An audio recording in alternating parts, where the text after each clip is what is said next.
Good afternoon, good evening, and good day. Good morning to those of you on the West Coast. It is still morning, and I'm only 6 minutes late today. Good morning, one and all. Yeah, I am back from my big tour adventure. I had a chance to see the Fremont factory, ride along with a fairly senior Tesla employee. For that, ask clarification questions because the tour guides, say some things that are not true. And Like folks at the store. Well, this is worse because I've done the Fremont tour twice, and both times they've said this factory produces 2,000 cars a day. And the first time on the tour, I was like, no, it doesn't. Huh. And this time I was with the Tesla employee, and I said, yeah, he just said they make 2,000 cars a day here. And he goes, they do their monthly output of Model S and X in a day. And I go, it's not 2,000 a day, is it? And he's like, He's like, where'd you get that number? You did. That's 700,000 right there. Yes. As $1 million from Shanghai. You're already over. So that means Berlin and Texas make negative cars. They make negative cars. Oh, man. But then I also got to see Giga Nevada. Yeah. And, be a little sneaky there. Cannot share anything that the NDA covers. Fair enough. But mostly I can cover things. Almost everything I learned I can cover. Some things I thought I wouldn't be able to cover, I've learned since that I can. The criteria was if, because what I said is, I saw a lot of stuff, man. How about this? If I can find it mentioned anywhere online, is it fair game? He's like, yeah, that's just repeating public information. I'm like, I like that. There you go. So that was great. And then I also toured Redwood Materials. I got a site visit at Lucid, and I got to see the new Cybercab at Santana showroom. The production one? No, the it is production still intent not one. production. It is closer. It is a release candidate. It is not yet declared to be production intent. Oh, okay. So it's not the concept or the show car that we saw, but it's not done yet. It is different. It is different. Okay. I can run you through the differences if that's something we want to talk about. I've got Let's do this real quick and make sure that the video crew is all right. You might hear an echo for just a second. All right. Sounds like the audio is good. The reason is the audio side of things, like the X spaces, comes from my board, but the video comes through the software. And so I had to make sure it wasn't goofing off before we did a whole show and nobody could hear us or see us. I haven't had a live show where that happened. Yeah. I've had videos where I record the entire video to discover that the sound was not correct. Oh my goodness. Yeah, that's all right, really so frustrating. It is. We're going to say good morning, afternoon to 10K Reviews 2020. Anybody else ready to rock and roll in the chat there? Thank you. Thank you. That's me logged in on a different account. That's it's you. Okay. On which I have my YouTube Premium. I don't usually use it out in the office because it's got all my kids' suggestions on it. Yeah. But the algorithm is dialed in on somebody else. I'm watching a YouTube Premium show that you have to be logged in to watch. It's not like free ads. It's actually premium, so it's very annoying. But I should be done with it today so I can get back to my real account. You recommended a video to me on, or was that Mark? Was it you that recommended an Apple show? What recommended? Which one? An Apple show? Yes. Well, maybe a Pluribus for sure. Yeah, I am caught up on that one. Oh, good. One more episode this season comes out, not tomorrow, but the next day, and then we wait, Casey. Oh, how long do we have to wait? A year? 2 years?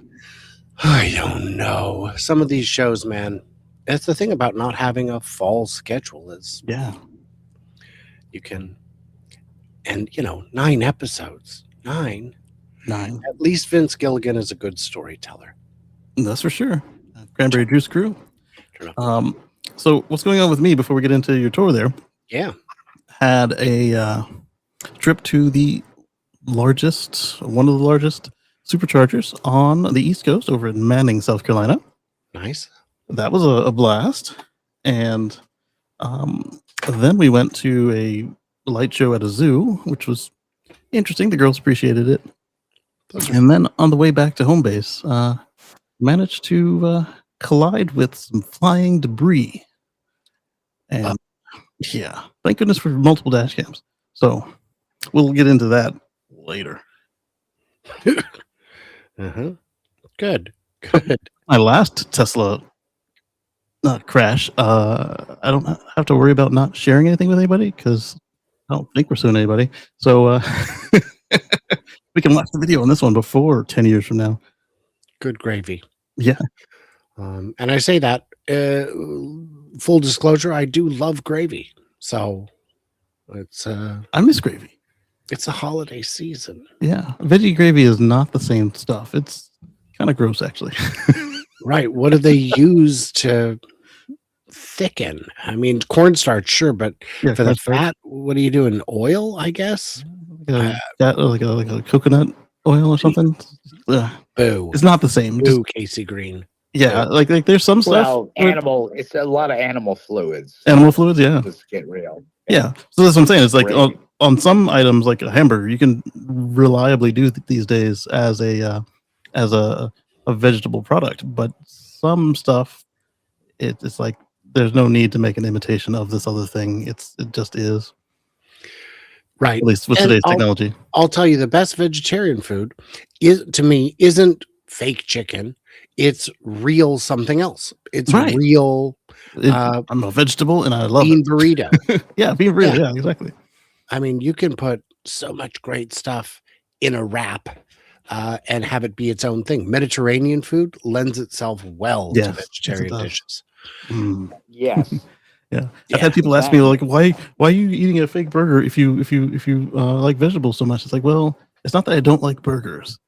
But I'm trying to minimize my death count.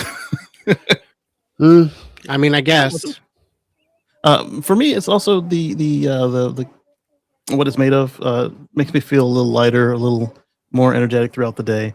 And for viewers at home, you should introduce everyone here.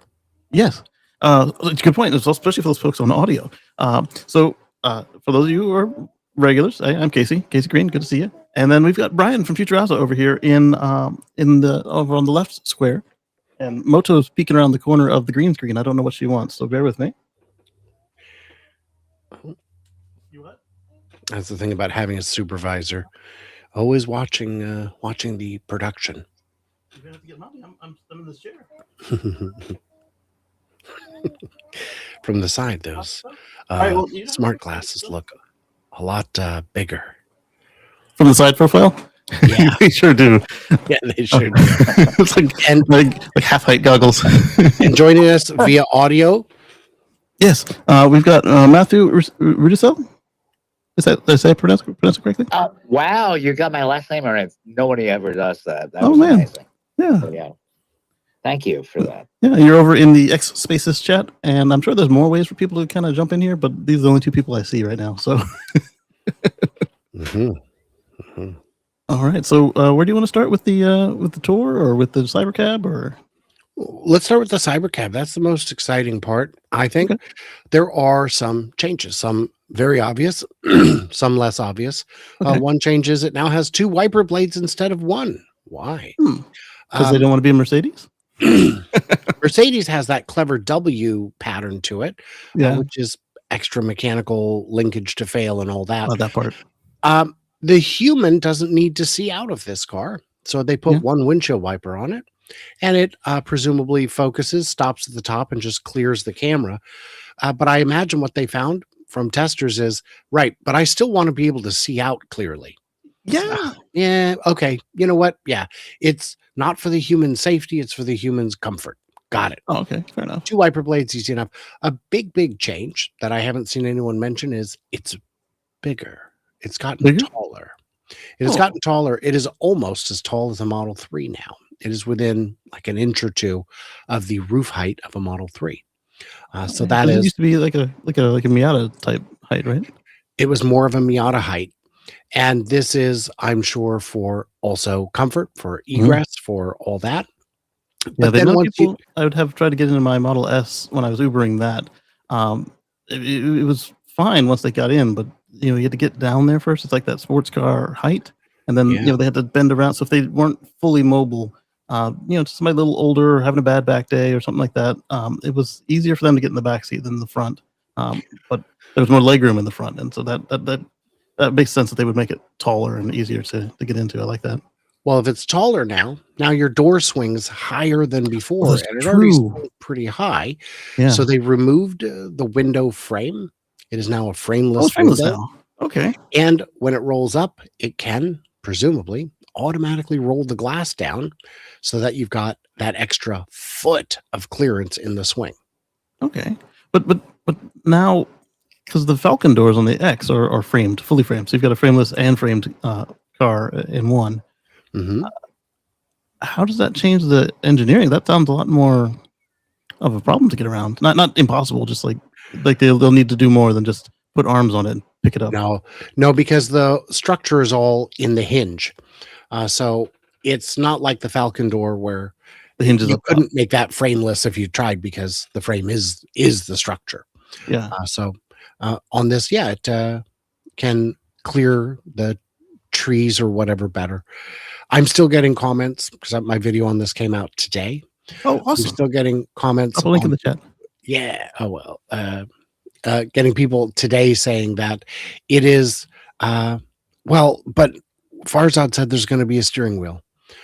I tried to reach out Won't there to be a steering Farzad. wheel for the testers? But you've already explained very clearly the test that the engineers Yeah. should not. And be I've making reached out some- to Farzad to make sure he knows, but I'm confident he does know. He's saying wrong things on purpose to drive engagement, and that's very frustrating. It's and unnecessary. Money. Hey, I mean, money, yes, but do you want to be? I would prefer to be an honest arbiter. Right, of right, the right. facts. I'm not saying he's a and lie, but I'd rather not have people question what I say when I say it. Like he And either hold believes me it or he saw it. Well, there is a test mule that has a wheel for control. Yeah. But to Well, that's a to test take mule. that and say, well, then that means it's going to be built as a consumer vehicle No. is evidence to me that he has no understanding whatsoever of the engineering, or Yeah. he's lying. Yeah. I don't know which is worse. Right. And I've tried to reach out to him, and he is just not interested in Not hearing, interested. which Man. is unfortunate. But Because even Robert has said, hey, these we can do whatever we need to do to get past, but we don't intend to mhm. make this And work. Elon has said it. Wes has said it. Lars Moravy has said it. It is But it's rare for Robin to say anything. So if everybody is saying the same thing, why would he think that they're going to? Does he think everybody's lying to us? because clicks. Maybe he's one of those people who thinks he's smarter than Elon. Oh, spicy. I mean, in some aspects, I would take that bet on me or him or anybody else, but I wouldn't Sure. say in general. No. The When man it is very comes to the well-educated. product roadmap, I don't of his think own product, of his own product. I don't think there's anyone who has more authority on the subject. When it because comes even if he's to- wrong, he can just say make it so, and then all of a sudden, whatever extra was gone. when it comes to making pretzels from scratch, I think I would win. There you go. But I would love bet the against pretzel. Elon on Iron Chef Yeah, because it's not his wheelhouse, baby. right. So some other changes. The rear hatch used to have just a very simple cross hatch support structure on the inside. Yeah, And I'd asked why it was so lightweight. And they said, because it's a plastic. motor driven. It's just an actuator. No one's going to slam it. It's much more robust now. I think people were slamming it even though they're not supposed to. I had that. You're I had not that when I supposed to touch it. whenever I do something like groceries or curbside pickup or for any reason where I'm not just doing it myself and there's somebody back there, some They of them will wanna just push the slam button, but others will just try and slam my stuff. And it's like, Yeah. Mm. so maybe they ran into the Instacart or something. You have to make the car idiot proof. And the problem with doing that is they just keep making better idiots. Every time.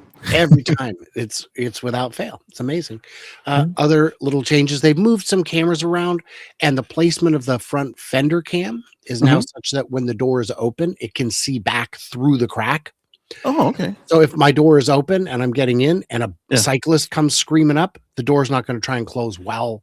I mean, they can see the cyclist is there. I was thinking about During. Okay. During, as well as there could be a non-zero chance that you need to maneuver because of better idiots while your passengers are around the vehicle and the doors are still open. If your passenger is safe and you're sure it's clear, you can sound a charm and then wiggle. But if you can't see, then you don't know the danger's there, or you don't know that your passenger's in danger. All good points. Mm. And you want to get,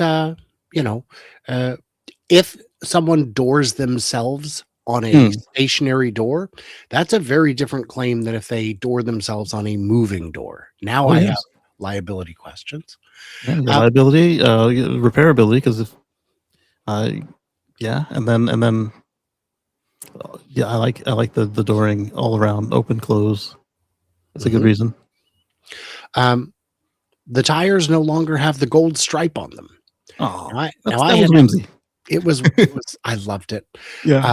I had asked Ian from Fast Wheels about the cost of, by the way, is my sound? Yeah, your microphone switched on us. Yeah, I just saw a notification on that. Let me see. It went from a good microphone to like a webcam. Yeah. Gotta love computers. We know more than you. You've been enjoying this. Let's just change it for the hell of it. Why is it being so? I'm going to unplug and replug it. It works. It works so many times. And I'll see if it switches. Because right now it's going through the camera, which is terrible. Why are you doing this? It's not the best, but it's not the worst I've heard either. I'll try and see if I. Oh, hey, welcome back. Okay. Which element was I talking about? You were talking about the stripe on the tires gone. Well, the stripe on the tires is gone. I had asked Ian from Fast Wheels, is it expensive to put a gold stripe on a tire? He goes, is it expensive to put a white stripe on a tire? I'm like, I was thinking the white walls, or the white ring that I see on all the Cadillacs with the gold. Most tires you wheels. buy have a white stripe side and a black side, Yeah. so that any tire could be either one. The cost is minimal, but let's say it's $3. Is that That's worth $3 more than you were intending to spend? Well, you're going to make 1 million of these, so that's $3 million. Nope, we said $3 per tire, so Yeah. that's 12 million. So over 10 years, 3 million cars. Yeah. Yeah, well, because it's 1 million cars times 4. I was thinking 3 million tires. 3 million cars, times 4. Yeah. Right. Well, even 1 million cars times 4 tires times 10 years is $120 million. Pretty soon you're talking about real money. So the gold stripe is gone. Yeah. And they have changed the tires to the wheels. They have changed the diameter and the sidewall profiles and all that. The tires on it now look like truck tires. These tires are going to last forever because we plan to keep these for ourselves. And repairability, maintenance, survivability on potholes. These are going to be great. And the large diameter is going to smooth out a lot of the smaller bumps like potholes because you'll skate over them. And I took pictures of the tire dimensions. Yeah. But the rims are now, I think, 21 and 22. That's bigger than my Model X. It is. But your Model X is optimized for highway and these are optimized for city. Yeah, that's true. And I mean, I could get 21s on the X, but actually 22s on the X, but I wanted the towing capacity, and they don't make the rubber band tires don't have the sidewall that the standard height does. Yeah, and potholes. Potholes. It's another change. So on the tires there, you said truck tires. Like additionally, they look like truck tires. They look like. Additionally, you've got perhaps. The when you say we've got an 800-pound capacity, you've got 2 Americans, and if they are going to the airport, they might not have properly weighed their luggage, and are going to make a scene when they try to get the weight surcharge on the bags. So I love it. They might be at 1,000 pounds. Yeah. Would you like to see the tires? Yeah, let's do it. There you go. It has been added. So let's see if I can read this. 250 R18s. One more time. I was talking over you. 215 60 R18. Wow. And that's just one of them. The front or the back? I don't recall. Okay. Let's see. This is so maybe that was. Boy, it's just really tough to see.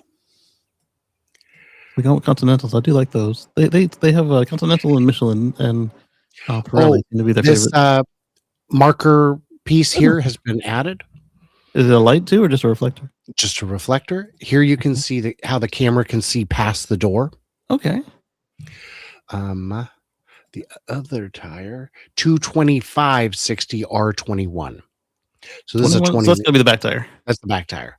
Yeah. And boy, look at that curb rash on the sidewall. Good gravy. As an autonomous car or as a remote control in the building? Who knows, man? Who knows? Because if the car is also curbing its own wheels, it must definitely be learning from the drivers. Mhm, mhm. Hmm. Yeah. And these are fun numbers, you guys. For those who don't know, 21 is inches of diameter for the rim. Mhm. The 225 is width of the tread in millimeters. And 60, of course, is the percentage. So we're using all the metrics here. Yeah, the percentage of the sidewall to the width. Yeah. To the width. Yeah. So quite a I bit. like a good 60 tire for reliability and survivability. The 21s, literally, that is the largest size you can get from the factory on the Model S. And 18 is the stock size of the new Model Y standard, right? Yes. Yes, that's right. Mhm.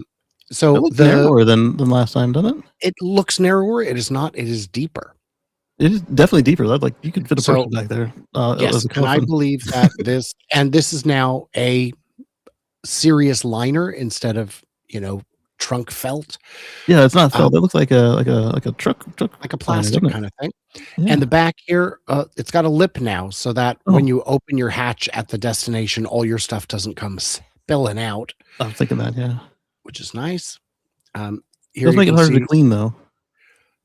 Does it? I mean, Yeah, no one needs it to be spotless. that's true. This is the more robust design of the trunk lid.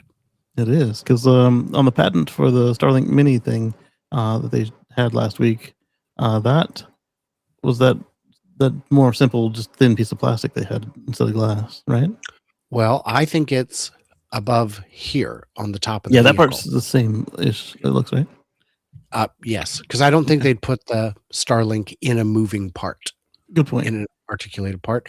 The seats are a little different, a little more conventional, a little less amusement park ride. But they also Someone- look like they'd be more comfortable this time around as well. I was not permitted to touch Oh, nor taste the vehicle. Well, I would hope they'd let you taste it. Well, I mean, I did ask, and it was a no, Casey. Okay. So And- they've changed the shape of the door hole a bit, which I Yeah. assume is for improved access. Yeah. And I will say that, I was allowed to take photos, but not videos. Mm. So I shot my video outside from the sidewalk. Wow. This does indeed have the biggest screen we've ever seen on a car. I was on going a- to ask if on it a was the biggest Tesla, that Tesla is. screen. Yeah. These are now recessed Huh. instead of glass, which Huh. is, I don't know. Right here, you've got a little button for the door. That's kind of Okay. Like the fun. Cybertruck and the Yes. Mach-E. Yes. Okay. Well, those are on the Mach-E, I know is on the glass. This is down on the trim, on the right below the camera on the black plastic there. There's another vehicle like that where it's exactly like that on the trim. Not the Porsche. Mm. Maybe the back doors on the Mach-E. I don't remember. So here you can see The how frameless doors. high, yes, the frameless, and you can see how high they swing. Someone said, well, could I park it in my garage? And I'm thinking, why would you want to? If Right. If get you're out- done, send it back out to work. Get out. send it out to send work or get out of the car where it's convenient and Yeah. tell the car to park in the garage. Yeah. But the answer is this is definitely not 8 feet. So as long as your garage has 6.5 feet of clearance, it's fine. I hope your garage has more than 6.5 feet of clearance. Hopefully. Mine does not, but Oh. mine also has a beam running down the middle of it. So you can't Ooh. really put a car in here, not Gotcha. there, here. That's where I am. Fair enough. But also you're in the garage. Yeah. So I am now tracking. I don't know why I thought that the angle that it opened up was a little more butterfly-y. Mhm. So it's the structure is in the front. It tips That is forward. correct. Okay. It is all in here. like a beetle door, not a butterfly. Yeah, like a ladybug. There you go. Okay. Yeah, like a ladybug, exactly. Oh, a lady beetle. That makes sense. Yeah. Yeah. And so you can see the hydraulic struts here. And so the window being fully extended meant that that top corner is the tallest part of the door. So being able to roll it down and making it frameless gives you more more. clearance. Yeah, I like it. Without taking up more wingspan.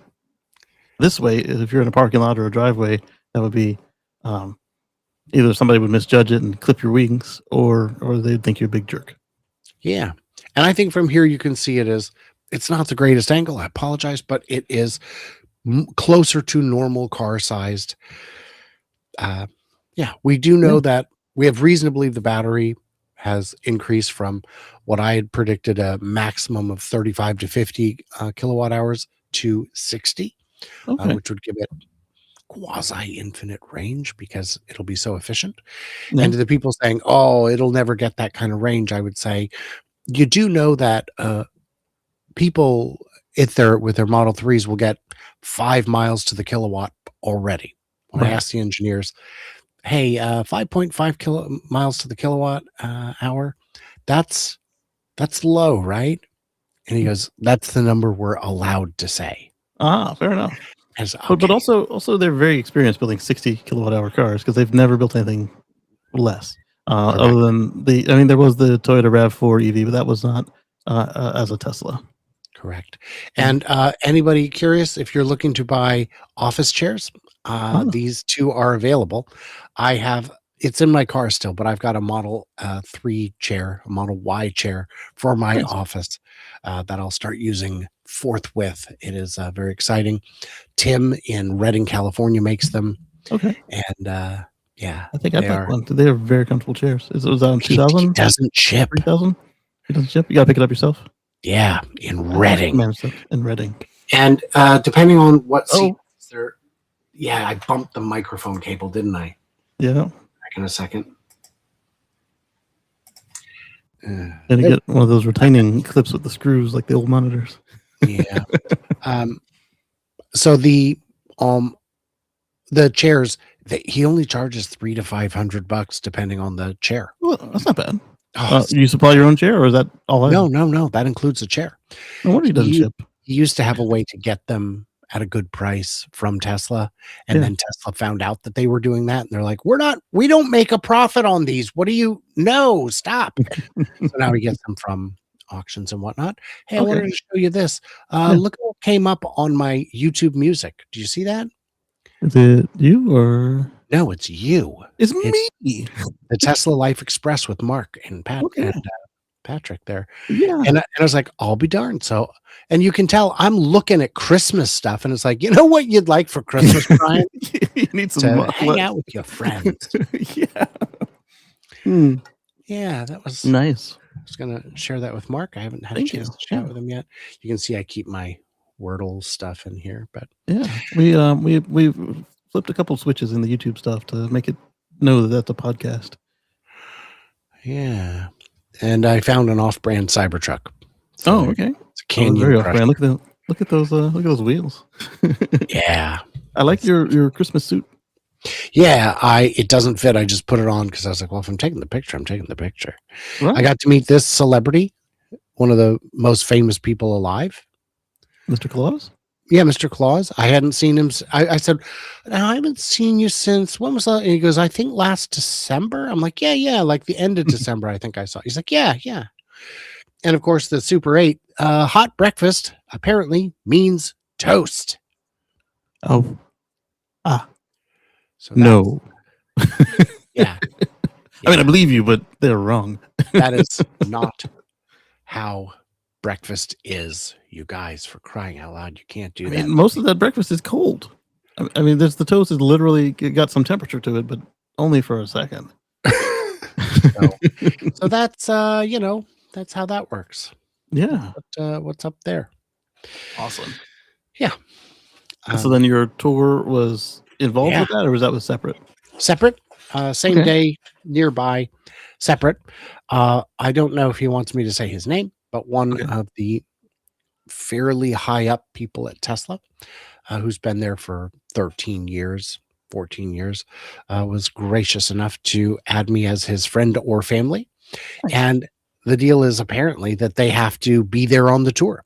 Oh. And I don't think he knows that that's not strictly enforced, because when I signed in, they're like, yep, great. Here's your badge. Have fun. And then he didn't even sign in. He just employee badged in.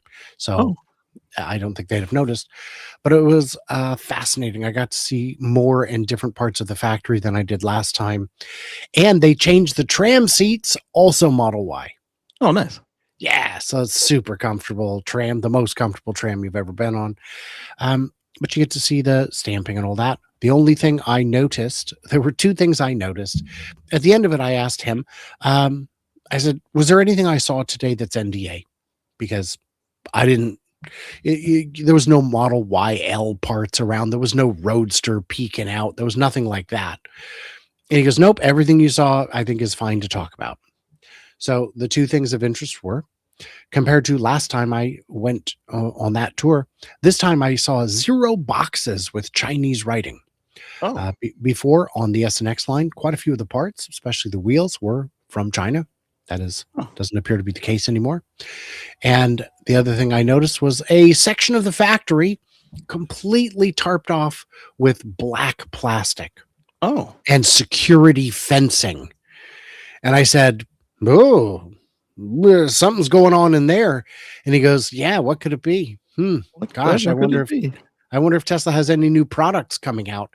And then as we drive around it, I notice that's too small to make cars inside of. He goes, boy, I guess it would have to be a product that's smaller than a car. Smaller than a car. That has already been announced, will be made in California. What could it be? A bipedal robot. And then I said, hey, I do have a question for you. A lot of people are asking, why is Optimus being built in California instead of Texas or China or somewhere like that? Yeah. Because Elon spends a lot of time vilifying California, He sure despite does. it being invaluable to the company. And the answer was, we need them built close to where the engineers are. Yes. Yes. Okay. At least the first couple batches. Until it's scaled. Yeah, exactly. Till it's ramped. Yeah. Just like you want to build 3 and Y in California first and then Shanghai. Yeah. And not Mexico, because they couldn't get the engineers down there. Well, that may be part of it. I never understood Mexico. I was the loudest voice saying, Mexico's never going to happen. And then they announced it and everyone's like, you're just such a dumbass. I'm like, no, it still doesn't make sense. I can try to make it make sense in terms of international trade, in terms of the trade relations is about the main reason I see how that would make the most sense. Yes, labor is quite good. They have a long history of automobile manufacturing, which gives them a distinct advantage over Lucid's plan to build their midsize first in Saudi Arabia. Which are they going to get the building laborers to build that while they've got their passports confiscated? Well, that's the thing, is they have a different recruitment strategy in Saudi Arabia. A little more aggressive. Yeah. Very high retention. Weird. So then, and then of course Mexico didn't happen. And I'm like, well, I mean, why would it? You're 8 hours from Texas and Texas is not at capacity. Right. So fine. And do you really want to have your engineers flying back and forth or driving back? Come on, it's too much. Yeah. Speaking of Texas, how did they get around the sales thing? Are they the same way they have? Yep, the same way they have in every other state, where it softens by 1,000 cuts. Originally, cars had to originate outside the state. They managed to get some little loophole saying, okay, the cars don't have to leave the state, but the sale can't take place in the state. Well, my phone is in the state, but not for the sake of the law. So my phone, when I place an order, or the internet, even if I'm in a showroom, I can borrow their computer. It connects to a company, to a website that's registered in California or something stupid like that. They're cross-selling to California then. And then the paperwork that is printed right there at the sales center, at the delivery showroom, is generated in California.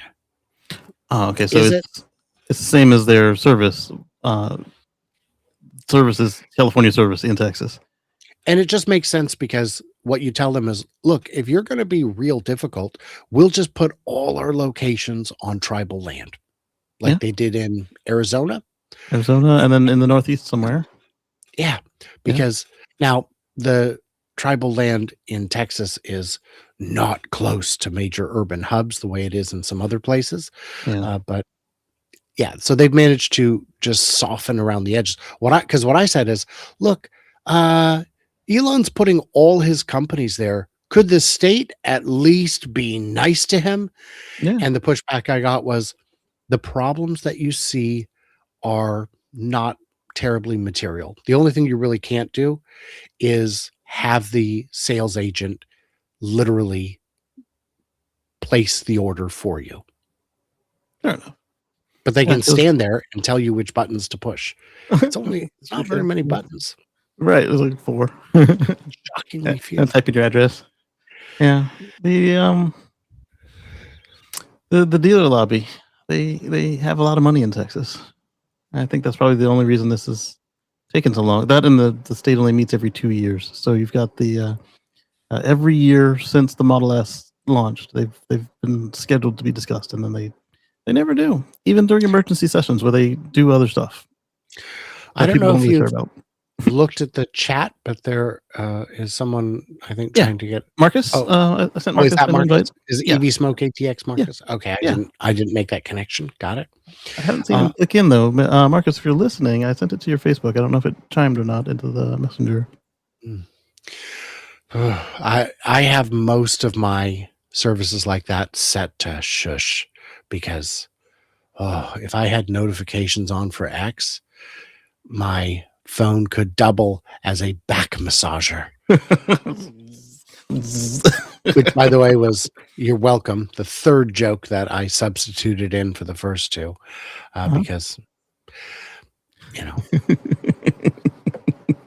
Indeed. Yeah. Back massagers have quite a history.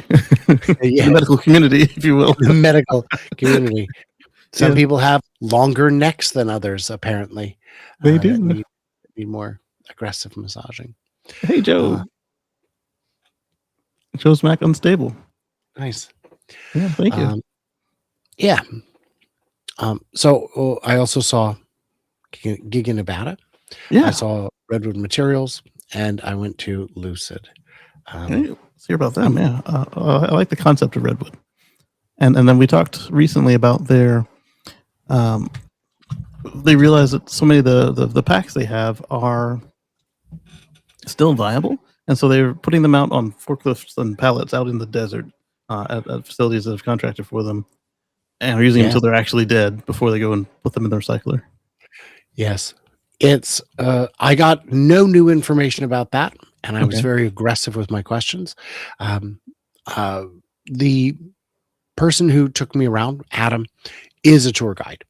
So he knows what he's allowed to say and what he's not allowed to say. It's not like I have a random employee showing me around who may be more forthcoming than the website. So on the stationary grid scale storage type thing, they're for microgrids, they're for off grids, they're for your little data center, your little community, whatever. And I said, so how many of these are rolling out? He's like, no. I'm not. If I knew, and maybe I do, I'm not telling you. But the data center, the pilot data center, is still sitting there. It is still running. It has actually been upgraded. And is that an AI data center or just a regular AI data center? Yeah. Okay. So that's a lot of power, not just a lot of power. It's more than a lot of power. 20 acres of solar, 2 acres of battery, and it runs 24/7. Yeah. I had the question of why the battery is not under the solar, other than fire. Wouldn't that, and maybe the forklifts, wouldn't that make it even more longevity and a little less, not that they're doing much with the cooling, because even that workload is not a stress on a vehicle pack, but there is no cooling on any of those batteries. And the reason they don't need it is because they are 10-hour, 12-hour batteries. They're designed for a 24-hour cycle. So they're charging and discharging real slow. And it's like, do I need to precondition my car to charge at home? No. Only if it's below like 0. It's got to get awfully cold. The only big change to the stationary storage is, instead of them being covered with plastic looking like trash, they're now covered with baked potato blankets. Okay. Not because they need them in Reno. In Reno, the temperatures are not sufficiently extreme, but they intend to be selling them to everyone everywhere. Okay. So So in the Arizona, items gonna that love looked like trash bags were not um stuff that the wasn't final. yet but they weren't items that were not yet deployed. That was Those were deployed. those were covering to the active batteries. Yes. Yes, so those were deployed. Those were the real it looks like a field full of either trash or parts that hasn't been Right. unwrapped, and no, Yeah, that like was these it. just That was shipped it. in. They were running. Why So were they covered? Was it just in case the whatever got them to them compromised the casing, or yeah, because once okay, you take it out of the vehicles or out it of no the longer has a truck roof or shield, yeah, it can get water in places you may not want it. or that it was never engineered to have it? Yeah. Yes. They do have a big, open air landfill is what I describe it as. They Hmm. call it a storage lot. I think that's very generous, where they put batteries that they have not yet done the thing with, whether that's Right. reusing or recycling. And they've got an astonishingly complex fire management system for it. So not only do they have a fire crew, but Yeah. they've got endless cameras at all angles monitoring the temperature. And then they've got assessment levels for what to do, not if, but when Right. something starts to get warm. They'll see it Yeah. when it's at a couple degrees rather than on fire. Yeah, you like that. So Yeah. they're probably using a combination of IR and visual, I, or a camera I, that can do both.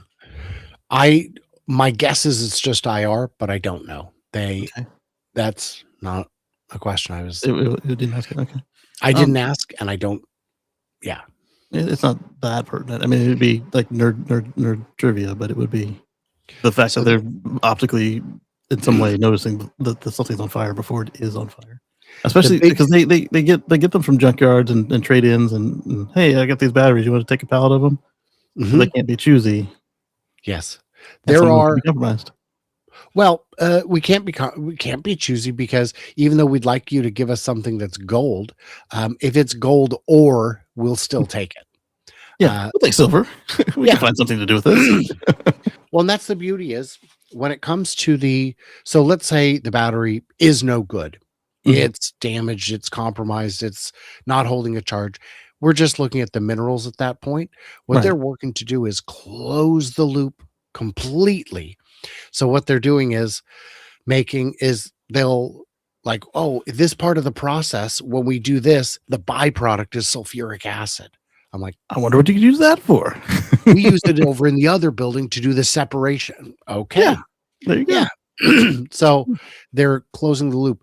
They do not discharge water. Wow, that's hard. And the air coming out of the machine is, we went past it while it was operational, and it's, And you weren't in a respirator. yeah, it's, Yeah. you cannot tell if it's in operation or not. Now, Nice. there may be times of day when maybe there's steam or something, but Yeah. I did not see there was no reason to know whether it was even running because it goes through and gets all the gases out, gets all the particulates out, gets just everything out. Awesome. And they take it all very seriously. And they've got different, the real trick to it is every battery is a little different.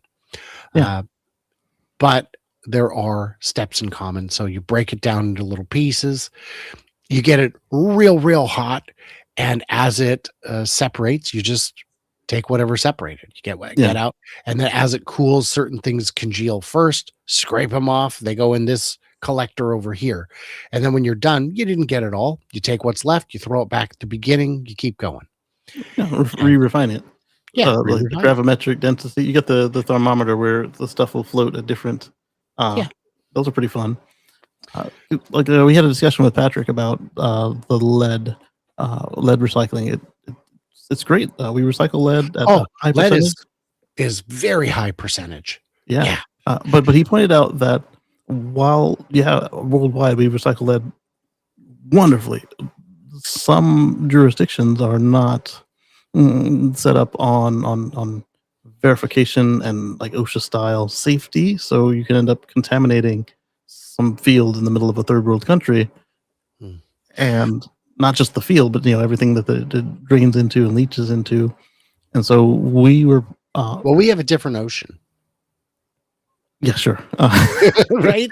So we were using Tesla's feedback tool to put a little pressure campaign on them to take the million or 2 million or 3 million legacy cars, not just my style legacy, but like from 2012 through when Model 3 and Y got the lithium battery, to go through and do the lithium drop-in battery for So the in old the cars. West, this is similar to the problem we see with a lot of recycling efforts. Mhm. In Washington State, we have the plastic shopping bag ban. You can Yeah. still buy a bag, it's 7 cents or something like that. And a recent study found that the state, what they checked is how many tons of bags did we use and how many do we use now? And the answer is we use more now because the Oh, bags are heavier. So we're actually producing and consuming more tonnage of plastic. But you haven't noticed a problem with these heavy duty bags ending up in waterways because our bags never ended up in waterways. That's not how it works. The bags get in the waterways in specific rivers, like six or seven of them in the world, right. in countries where everything goes in the river. We're not that Mhm. country, so it doesn't make sense. In the Right. US, your lead battery will not end up in a third world field somewhere leaching out, because in the US we have core charges. Do you Yeah. want your core charge back or not? Right. So we've got the incentive on that side, and then we've also got the incentive on the recycling side. It's valuable, it's worth Very. money, and they're super easy to recycle because unlike the lithium batteries, there's kind of two things in there. It's the Sulfuric plastic acid, and the water, lead. plastic, Yeah, I and mean, lead. Yeah. yeah, And wires, there's copper yes, wires.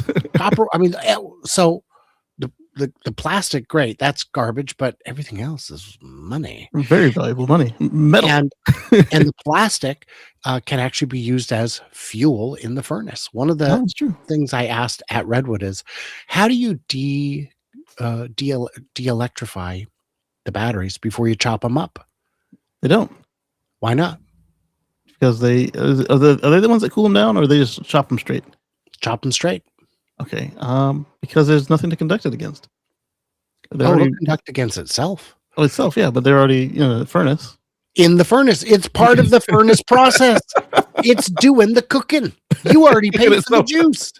It's cooking itself. Nice. And I heard that. I'm like, that's so beautiful. It's brilliant. I love it. First principles. At Tesla, they explained that we don't, we recycle in-house. We have our own recycling program. Yeah. 2170s really don't leave here.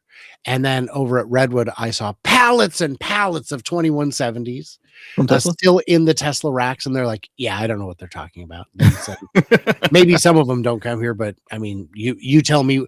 I Where do can't these come tell from? you what those batteries are, but you could look at them with your eyeballs and tell me. I'm like, Yeah. I can't tell you. I know what that is. Exactly. In part So because in part because I don't see a battery in front of me, but in part because the 2170 has both connectors at one end. right, and That's they're unique. one of the few that Everybody does it that way. Yeah, they're one of Everybody the else few. does both ends. Yeah. Yeah. So part of the campaign on that was we suggested to them that they could then simplify their logistics, because all you have to do is make it at 12 volts instead of 16 or 19 or 54. Oh, sorry, For 13.6. 48. Yeah, 13.6 or 20 or 52. Right. But basically, you're then using the same cells you're using in your Cybertruck and modern cars.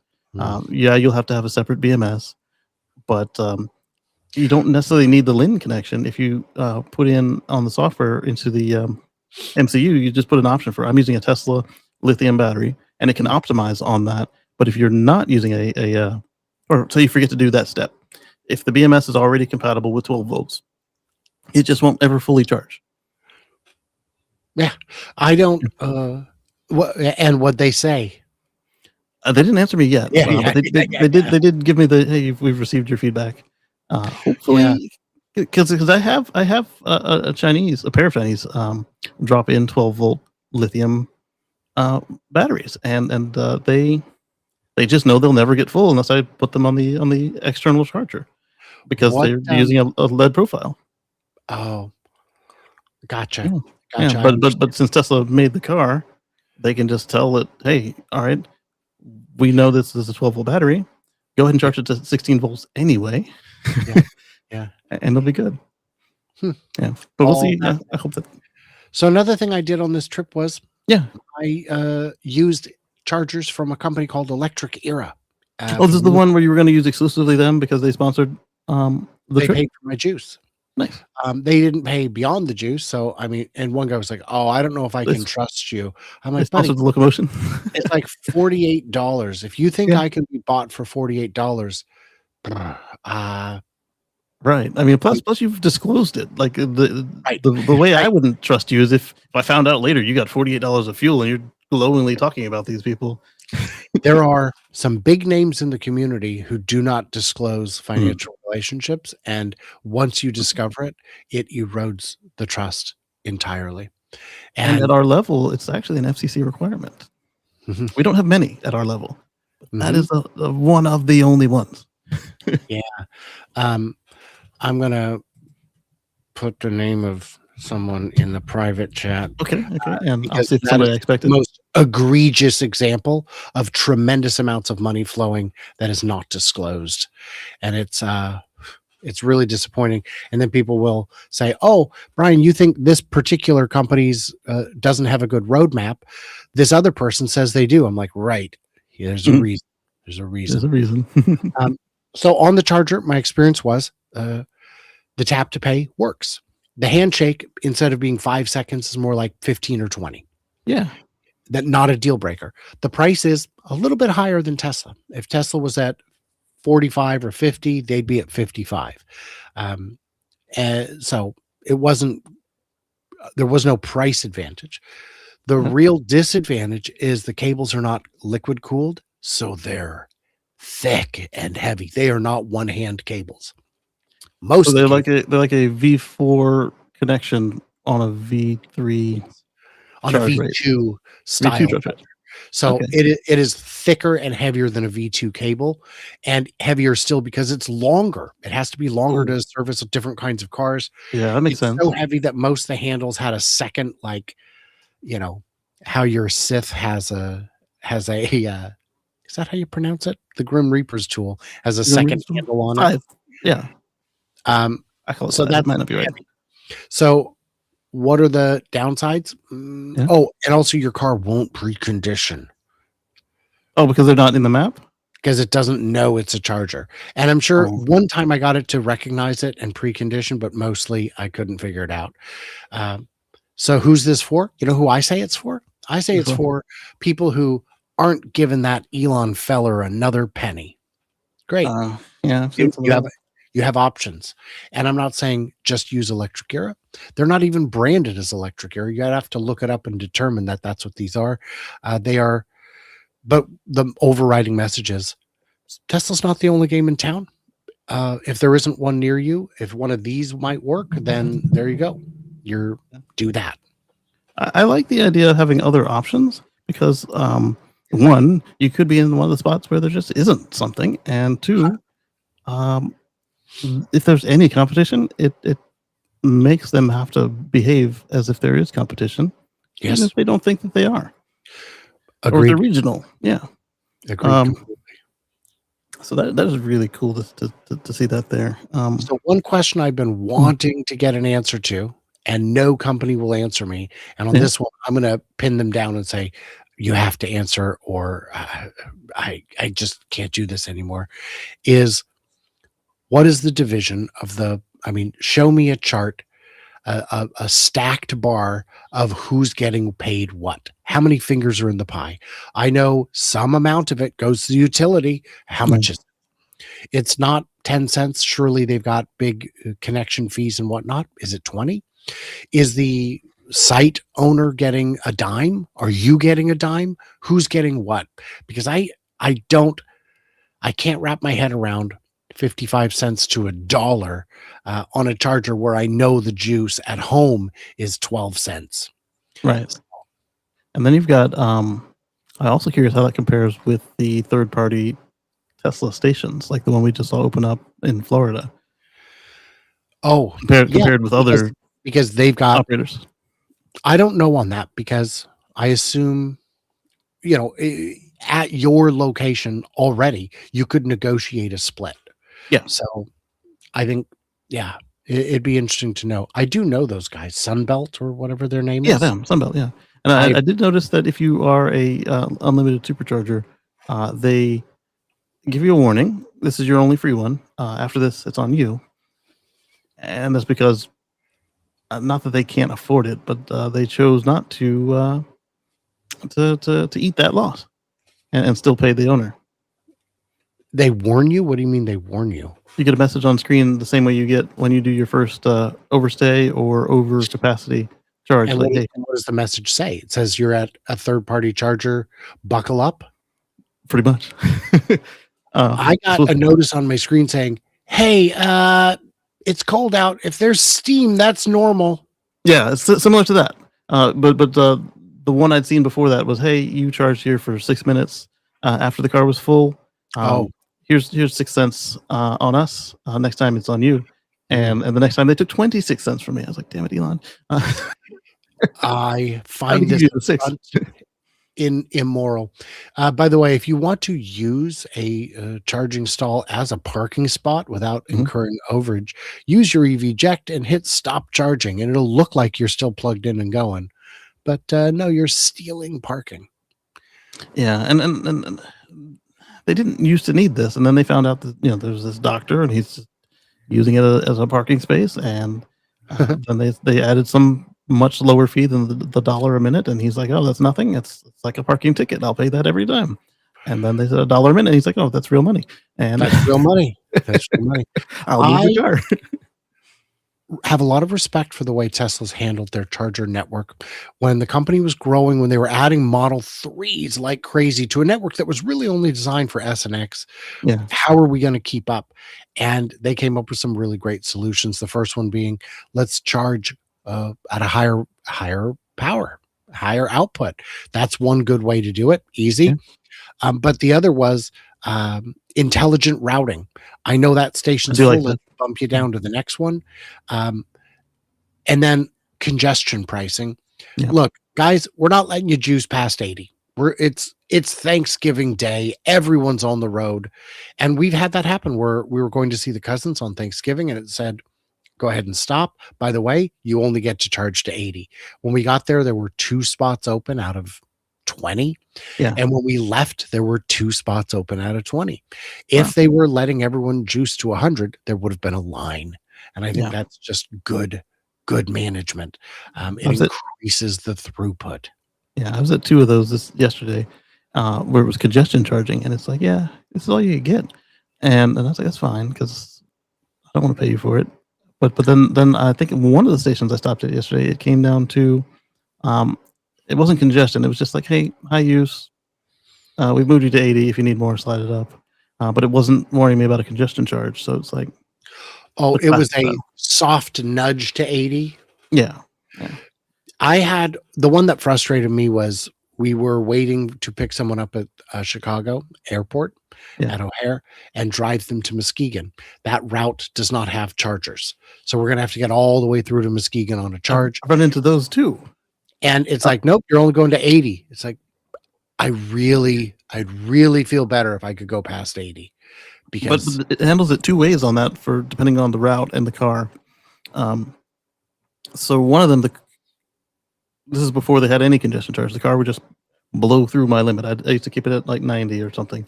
Then I was doing 80 or 70, and then it's like, yeah, we're gonna do this to make it there. Um, but it will still do that on. I don't know what the criteria is where they determine that this must be done on the congestion superchargers, but I guess if you're going into the middle of the country or something, it'll do the same thing. It'll say, "Hey, here's congestion. We're going to stop you to 80," and then it moves it up, charging to make it to the destination. mm, oh, that's better.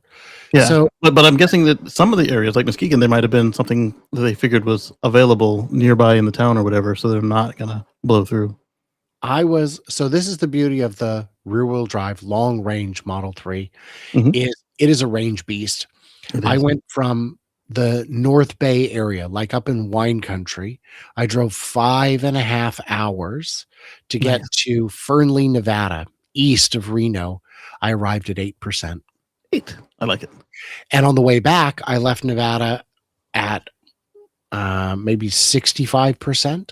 And I came down the hill back to wine country and got there with 18%. So I only used, of course, use half as much to not climb the mountain. Yes. It was just, and I have to stop at some point. So I'm just only going to stop at places that I can juice. Yeah. So how did you end up in a Model 3? Oh, it's my son's car. He was looking to buy a car, and we had referral credits that were going to expire, referral dollars that were going to expire. And I said, look, give me, I'll pay the whole down payment, massive down payment. And then you'll qualify for the 48-month 0%. And you'll get to use my $500 loyalty bonus. And we got an inventory car, and we got the 7,500. So we ended up paying $19,500 for the car. For a brand new car.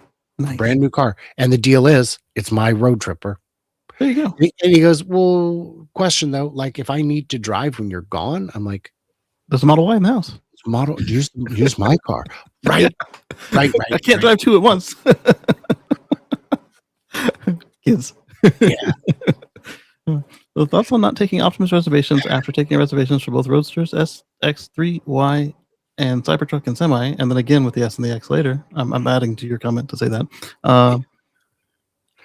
Well, I have an answer, and I'm curious what yours is. My answer is, haven't we learned? That was my answer as well. They got burned the last 2 times they did it. The Cybertruck and the Roadster. And they're not three in the Semi reservations. Yeah, if they were taking cyber cab reservations, oh man, even if they were $5,000, people would be lining up, and especially have 100 or 200. My gosh, it'd be mental. That's a very small human, Casey. It's a small human. She was saying something and she flew over. Yeah. Well, he had a Brian. Known to do that. Can you see? Hello. Yeah. So I will need to get going. I need to get my groceries and whatnot. And and there's some holiday coming up. I don't know. There's a holiday coming up, yeah. By the way, I had somehow not heard this song before, but John Legend does a cover of Louis Armstrong's Christmas Time in New Orleans. That is, yesterday I heard it, and then on the drive home, I listened to it 10 times maybe, because it was a 12-hour drive. So that was, it's really great. Everybody out there, check it out. Let's see, anything else super critical you need to ask me before I go? I've got stuff, but we can link up again afterwards. On the third-party charging network, yes, you said some of them did show, or none of them showed? One of them, when I put it in, it would precondition. And by the way, they're like, Brian, just use Grok. My brother, I shall tell you, that is not how it works. I said, I was leaving one place. I said, Grok, I'm in a 25 Model 3. What state of charge will I need to leave at to get to Electric Era's charger in Mount Shasta? 50% based on today's weather, the temperatures, the distance. You'll be fine at 50. The car's like, no, do 65. Yeah, if I'd have done 50, I would not have made it. Thank you, Grok. Why didn't Grok just ask the car? Because the car is really good. Well, because that's not a channel of communication that is yet open. I even asked Grok, what are the charging fees at the superchargers ahead of me? Which one's the cheapest? I can't access real-time pricing information. Really? Okay. But when you go to Starlink support, the very first thing you enter is Grok. It's like great. And Grok knew that the extended cable existed, but then it tried to open a ticket. It's like, yeah, we don't sell that anymore. Then on the way down, it was Grok was telling me where all the chargers were. On the way back, it said, there's no Electric Era chargers between here and Portland. And I said, what about What about in Williams, California? Yeah, there's one there. It's 9 miles ahead.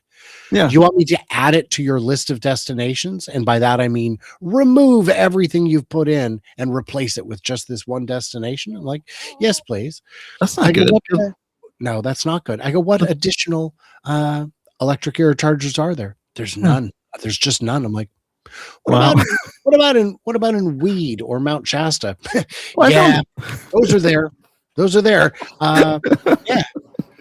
I'm like, what about the one at the Chevron? I have no idea what you're talking about. I'm looking at my screen. I can see that there's one at a Chevron. Yeah. He said, I can't see it. That's not good for a couple of reasons. The Tesla concept of add a destination means, well, for us normal folks, that means added to the end. But for the Tesla concept, it means add it in the middle of the trip that we're on, like go there next. So if it thinks add means replace everything, that's not good. That's not good. That's not what add means to me.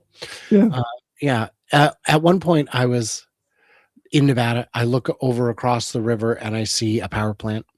And I say, "Hey, Grok, what's that facility across the river from me?"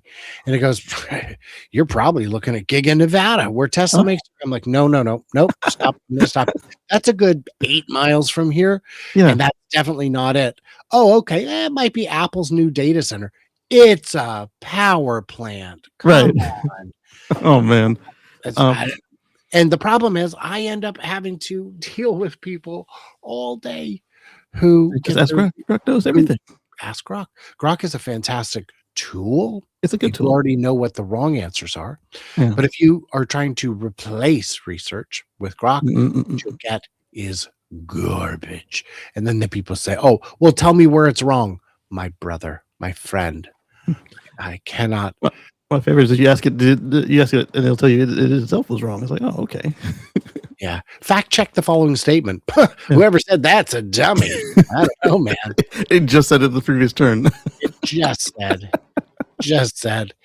Yeah. So the one that showed up in the map, I'm curious if it's based on the cars can now, for a couple of months now, maybe a year, if a station has enough positive results, the car will add it to the station. There's to the a map. way to make it show up, but then you can't filter by brand. Or is I'm there? not sure on that. But then there's the other part of it is that if these third parties have enough unsuccessful sessions, your car that just failed on it will delete it from the map until they re-qualify, which is harder than qualifying the first time. Love it. That's very smart. To answer Joe's question, do I think Optimus will be pay per use like Cybercab? Yeah. I hope so. I hope that it's available both ways, like the Cybercab, where I can rent it or I can buy it. Yeah. But I think really, I'd like to see Tesla not sell Optimus at the beginning. Okay. Just rent it, because then what's the warranty? There's no warranty. If it breaks, we just give you a different one. We take it back. We fix whatever. It's not yours. It's ours. Like when you rent a ditch witch. Yeah. Like, hey, we need it for a weekend, and it broke on the first day. All right, here's another one. Yeah, here's a different one. Well, yeah, that. And wouldn't it be great if you had 50, 100 of these at your factory, and they just kept 1 or 2 extra around that you can't use? They're not yours yet. Oh, you know what?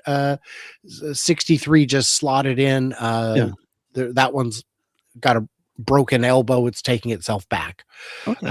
And it can return itself in that way. I think that would be like IBM with extra compute capacity or RAM or storage on the main.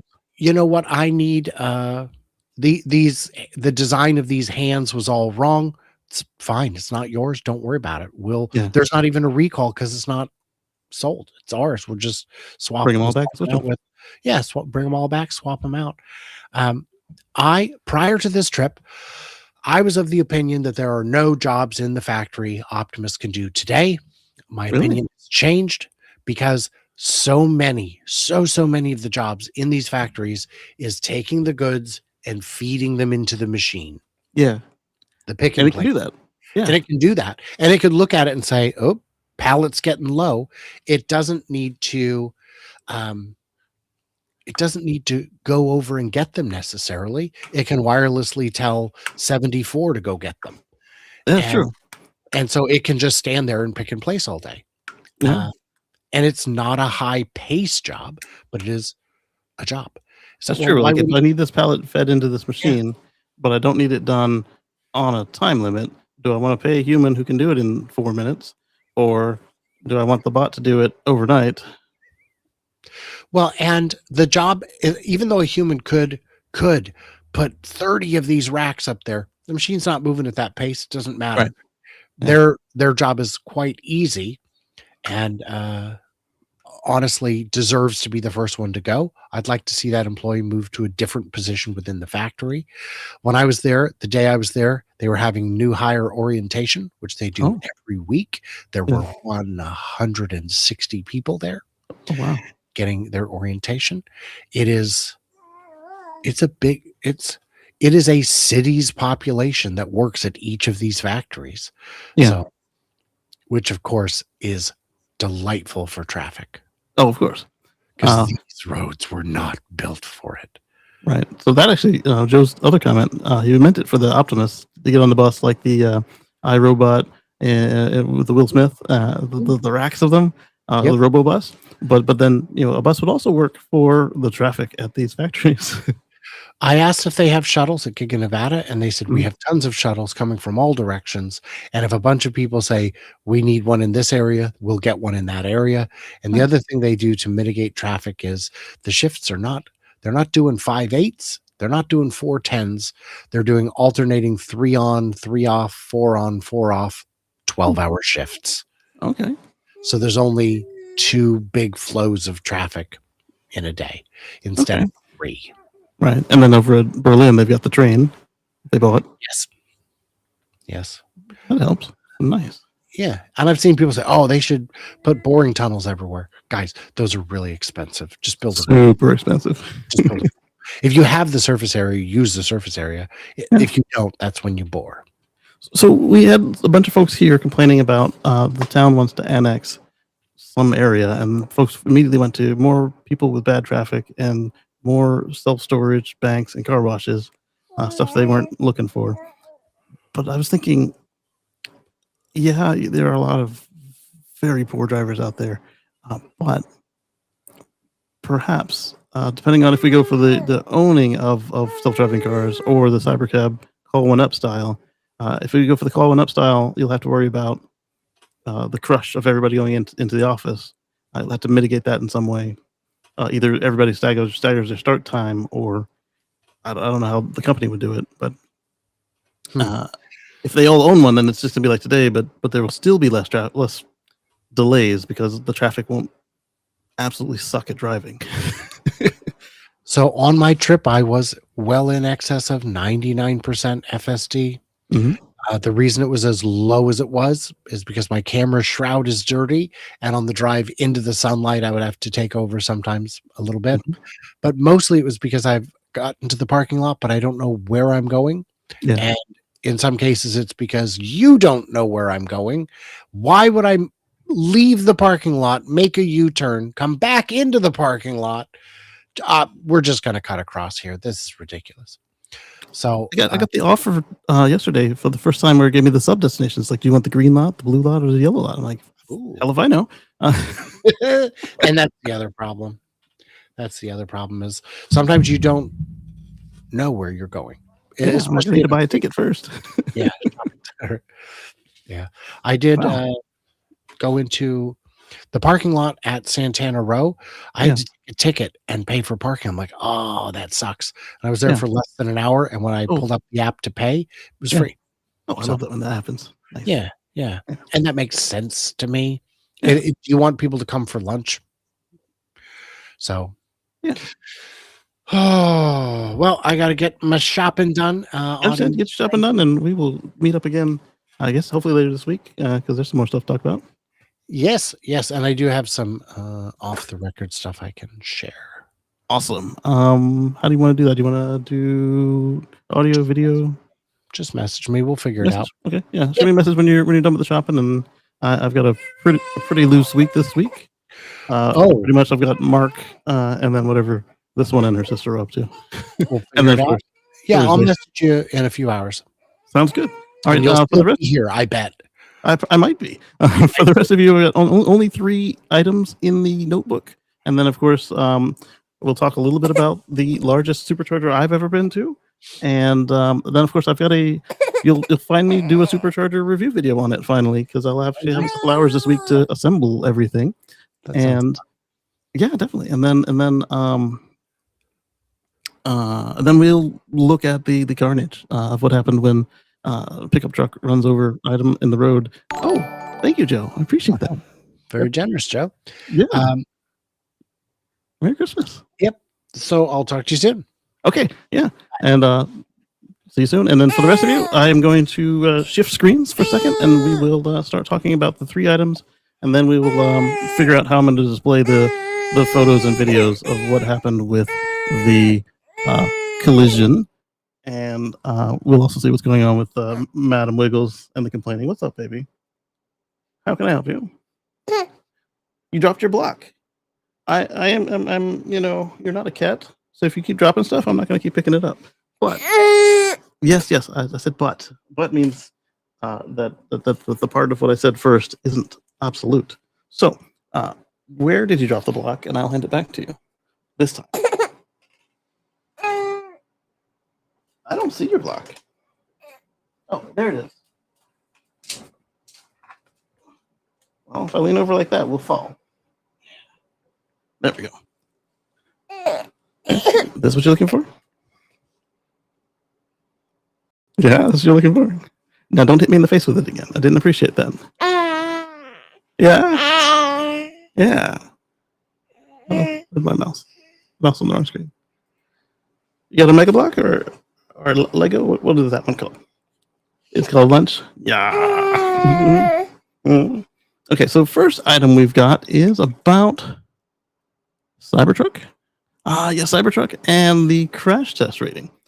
It got a good one. So let's go on over here to an X status here. We're going to copy link. And then we're going to find a browser we can use. We're going to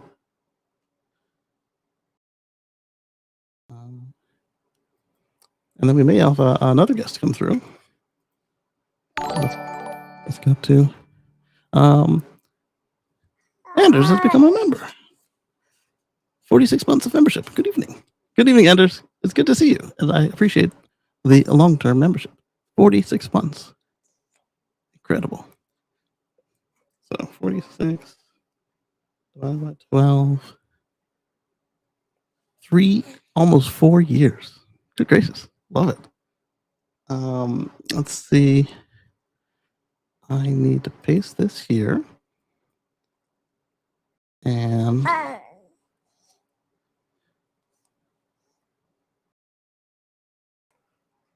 it's spinning. And hopefully it's the right browser so I can share that screen, even though it's over there. I'm going to move it on top of the screen here. I'm going to share screen. Screen. Spinning. Spinning. There we go.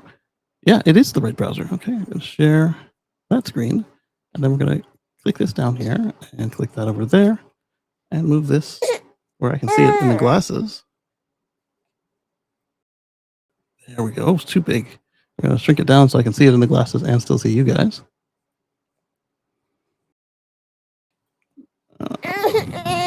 What? You got your Lego block. What would you like now?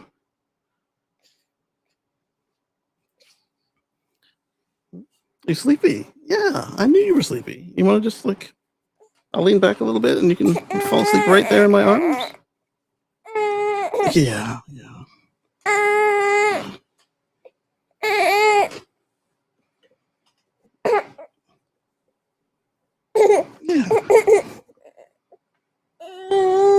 Yeah, look at that. Comfortable, yeah? Yeah. What if I shake my leg? Do you like that? Yeah. You're safe and you're comfortable. It's the perfect place to fall asleep. And then when you wake up, you'll be feeling refreshed and you won't be so frustrated. Yeah? Yeah, because it's past your nap time, isn't it? There you go. Yeah? Well, don't get up. Just stay there. You'll be fine. That's okay. You're doing too much. You don't want to nap like that? Would you like the map on the other side? Or do you want to say hello to everybody? You've got a couple words. Do you want to use them? No, don't beat on it. Some of them are wearing headphones, and that will hurt their ears. Yeah. Okay. So the Cybertruck has just earned the top Safety Pick Plus rating from the IIHS. It's the best possible rating and scored overall higher than any other pickup truck, gas or electric, on the list, including the Ford F-150, the Rivian R1T, the Ram 1500, and the Toyota Tundra, and the unfortunately discontinued F-150 Lightning. So the F-150 Lightning is not returning as an EV. It's not canceled per se, but the vehicle, the vehicle will return as an extended range EV, a la the Chevy Volt Gen 1 and Gen 2, and the Ram Rev Recharge, whatever they're calling it, when it finally comes out, where it is an EV of a moderate range, and then beyond that, it becomes a serial hybrid, where the supposedly the engine is not at all connected to the wheels. On the Volt, I called it Fat Prius mode because, well, there were instances where the engine could tap in and directly power the car, and it was a lot more sluggish. Even if there was juice in the battery and you switch it to that mode, like say mountain mode or whatever, it would drive differently with the engine spinning than with it off. Versus where if you're driving at really high speed and you were on EV mode, it would still spin the engine with the valves closed, so it was like air springs, and it didn't feel all that different. It was just faster. But even at lower speeds with the engine spinning on Volt Gen 1, there's a reason I called it Fat Prius. It's just a feeling it had. Yes, baby.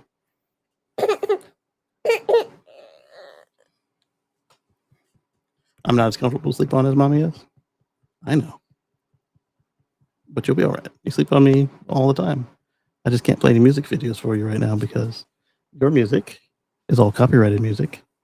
And if I did that, one, not everybody wants to listen to what you're listening to. And two, YouTube would take me off the air. And that would be not a very appealing show, would it? Okay, so we've got congrats to the Tesla team. One thing I wanted to note on this is previously we discussed IIHS ratings for Cybertruck, and it got a poor for headlights, and that is no longer the case. I'm going to open this in a new window. Open image in a new tab. And we're going to go down to that new tab, and we're going to share this tab instead. The reason for that is so I can make it bigger. All right, so top safety pick plus Tesla Cybertruck crew cab pickup 2025 models. So this is for vehicles manufactured after April. I don't know what the difference was or what changed, but the small overlap front protection got a good. Moderate overlap front protection got a good. Small overlap is really hard to do. Side crashes, it got a G for good. Headlights previously were poor, and now they are good. I don't know if they got new lenses, new programming, something changed. So the headlights are now good. So whenever we finally get our stuff in order to go ahead and get our Cybertruck for our business reasons, we will want to make sure that it's built after April. You got front crash protection, vehicle to vehicle 2.0. It was not tested, probably because either the test wasn't done in time, or if it's something that relies on optional equipment or standard equipment. If it relies on equipment, the Cybertruck probably doesn't yet have it. Let's see if any of them were tested for that. I'm thinking the test just wasn't done. Nope, there we go. So, yeah, so none of these probably have the equipment except for the Ram 1500. Is my assumption based on the way that that's worded. I'll have to look into it further. The front crash prevention pedestrian is standard on every Tesla, so it got a good there because the system was rated good. You got seatbelt reminders were rated marginal for one reason. They didn't like the way they were displayed, so maybe it was too small, or the phrasing wasn't good enough or whatever, but we can see them change this with a software update to get a good, and they probably will because safety is one of their selling points. And then we've got seatbelt reminders. Oh, that's what we just discussed. Sorry, we've got latch ease of use gotten acceptable, and very few companies get a good latch system. Rivian got a good. Tesla got acceptable. Tundra got acceptable. Ford got marginal. Ram got marginal. These two weren't even tested. Sierra got marginal. Silverado not tested. And the F-150 Lightning got marginal. And the reason is that these ISOFIX, the latch ISOFIX connections, they are a standard, but they're not very pretty, and they aren't a high priority for most teams. So getting it done well and getting it so that it's easy to use is still a skill that the manufacturers are trying to learn how to do well. But apparently, Rivian gets it. So congrats to Rivian on their ease of use for the latch connectors. They also got an average on the headlights, but I think what really did them in was the moderate overlap front protection. Not that you can ignore the headlights, but I think an acceptable versus a poor might not have put them out of the running. I'd have to look up again to be for sure on it. Yeah, you had it. Your eyes were closed and you were listening to my heartbeat. Yeah, you're safe. You're good. Yeah. I'll be talking for another little bit, and then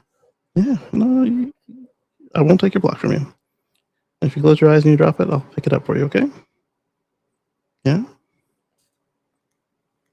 It's all right. You're doing well. Yeah. You can't get a good position? I understand. Do you want to take off the sweater? Are you sweaty? This room is hotter than the room she was wearing the sweater in.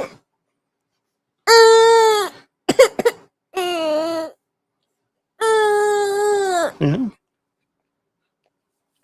I think she just can't get comfortable because the other day she was in her winter onesie and she kept pulling at it, take this off, take this off. So I took off the winter onesie and she fell right asleep.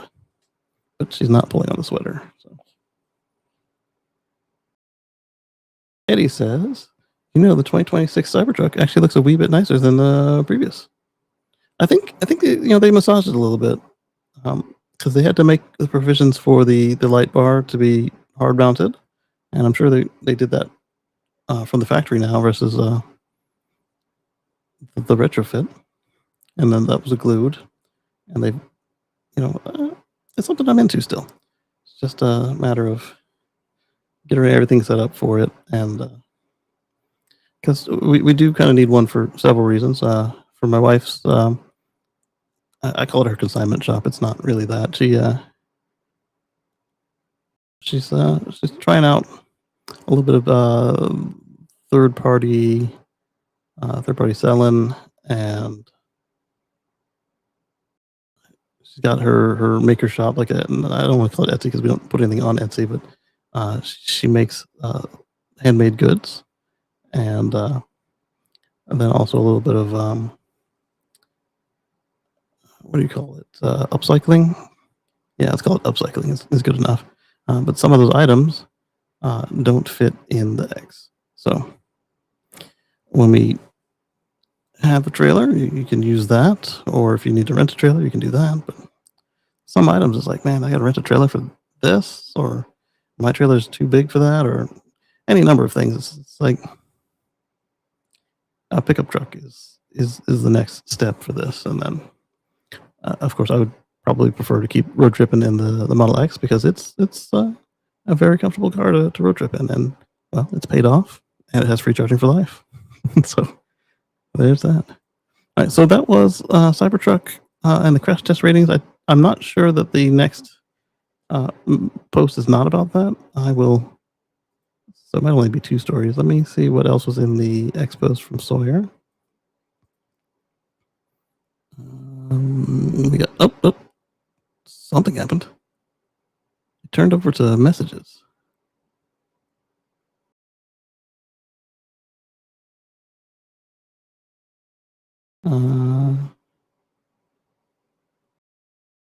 Okay. I do have a message to type there. Stand by.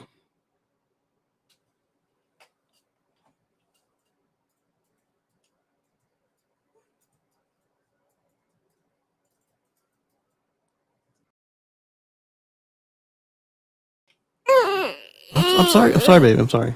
I rotated and you were just comfortable. I rotated so I could do the typing, and she really didn't care for that.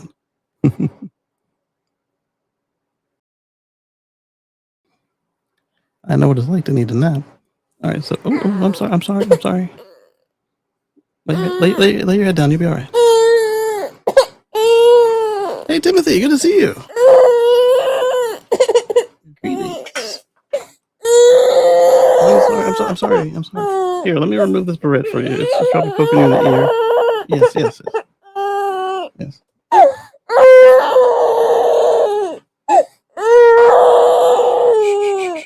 Be all right. Yeah. See? You're safe. You're comfortable. I guess I'm left-handed mousing it. Happy electronic holidays. Absolutely.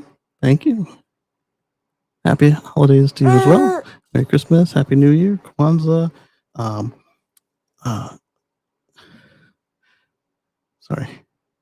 Hanukkah and everything.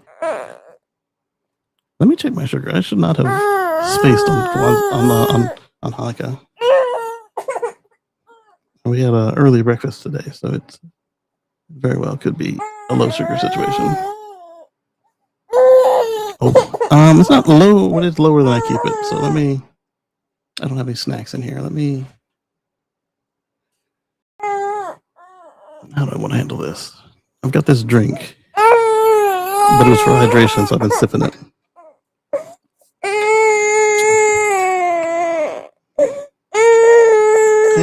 Hey, would you like a snack? Would you like a snack? She said, no, Daddy, shut up and just stop moving. I got you right here. Okay. Let me pull it up again and see the trend on it. Because if I'm going to get worse, that will be a bad show. I am not trending well. Let me message my wife and see if she's able to deal with that.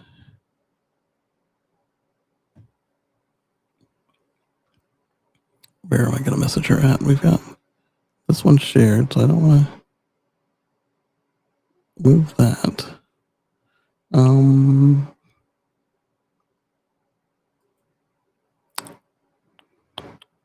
So the source is IIHS HLDI, and he said, shocker. Congrats to Westmoreland and the whole Cybertruck engineering team. Absolutely. And the craziest part is no other electric truck got the plus award. Insane. Also that no other truck got it, period. That's my girl. Best truck, I guess. Awesome news. Tesla makes the safest vehicles in the world.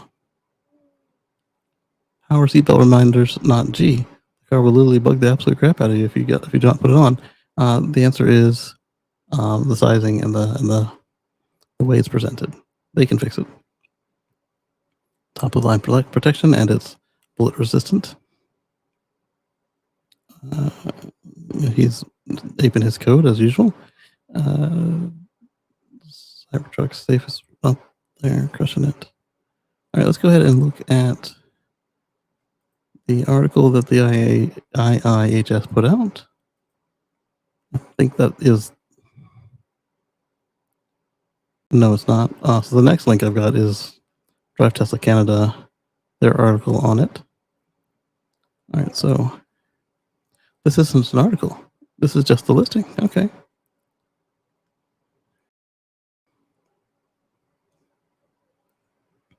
Well, let's see what they have to say about it.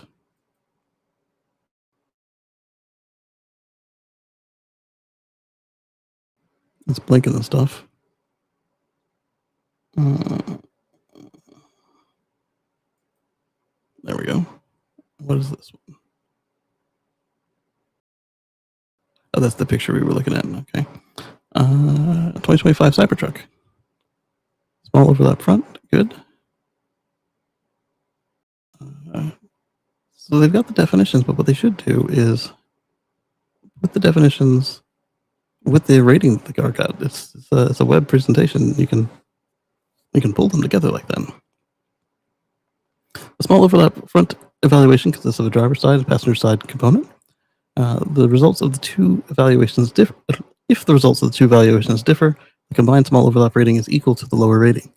And this came up because they were having, when they first put in the overlap protection tests, the earlier versions of it, the manufacturers optimized for one side or the other, usually the driver's side, because that's what they were testing initially. And then when they found out that the passenger sides were being cheated, they said, okay, you can continue to do them both differently if you want, but your score is going to be the weaker side, which is smart. And since we know they got good on everything, let's go ahead and. Oh, they did. Okay, so they just told us in here versus the chart. The chart just takes us through to the beginning. Okay, so that makes more sense now. The rating applies to models built after April of 2025. The Cybertruck all-electric pickup was introduced in 2024. Beginning with 25 models built after April 25, the changes were made to the front underbody structure and footwell to improve occupant safety in driver's side small overlap front crashes. So I was wondering what was special about that design change. Information about when a specific vehicle is manufactured on the is on the certification label, typically affixed to the car on the driver's door or adjacent to the B-pillar. So on Teslas, it's on the VIN label, not the plate that you find in the window, but there's a placard sticker telling you when it was built. It's next to the tire pressure label. And it'll tell you, hey, like my car was built August of 25. And so you can probably get more granular than that, but that's what they expose. Driver's side small overlap frontal ratings are assigned by the IIHS based on the test of a 25 Cybertruck conducted by Tesla. I think the reason they call it out is that instead of them buying the truck and doing it themselves, they certified Tesla's results of it, which is fine because when they do this, if a manufacturer, the government does this too with the NHTSA tests as well. Sometimes they'll use the manufacturer's information. You might ask about conflicts of interest, proprietary. What if they cheat? The penalties are huge. You will no longer be able to self-certify as the first measure. You'll no longer be able to self-certify for some period of time. What that does next is you then have to get on their schedule. And if you're on their schedule and they're busy, you may have a family car that has no crash test rating and has like seating for 12 or 9 or whatever. And those people aren't going to buy an unsafe car if there's a comparable option at the same price. So you now hurt yourself in marketing and such, or other items like that. Then you've got the monetary fees and the fines, and it can get so much worse so fast. So safety cage, driver's injury measures, head and neck, chest, hip and thigh, lower leg and foot, all good. The driver restraints for and dummy kinematics, and here they give us the measurements. Okay. All right, we're not going to expand that on the next one because it means nothing to me. They got the test ID, and then they give you the measurements. I do like that. Peak G's at hard contact was that there was no contact with the head. What's wrong, baby? You just had it. You were doing so well, and I didn't move or change anything, but yet you're complaining. Where'd the mouse go? On the other screen for reasons. Come back here. I'm going to shrink this down. Did they mention the no head impact? They did not. That's unfortunate. I was hoping they'd make a nice narrative on it. Sometimes they do. This time they were all down to business. Cybertruck was introduced in 24. This is the same blurb as before, but that's important if you just click through. Cybertruck. So we're looking at the passenger side now. Good across the board.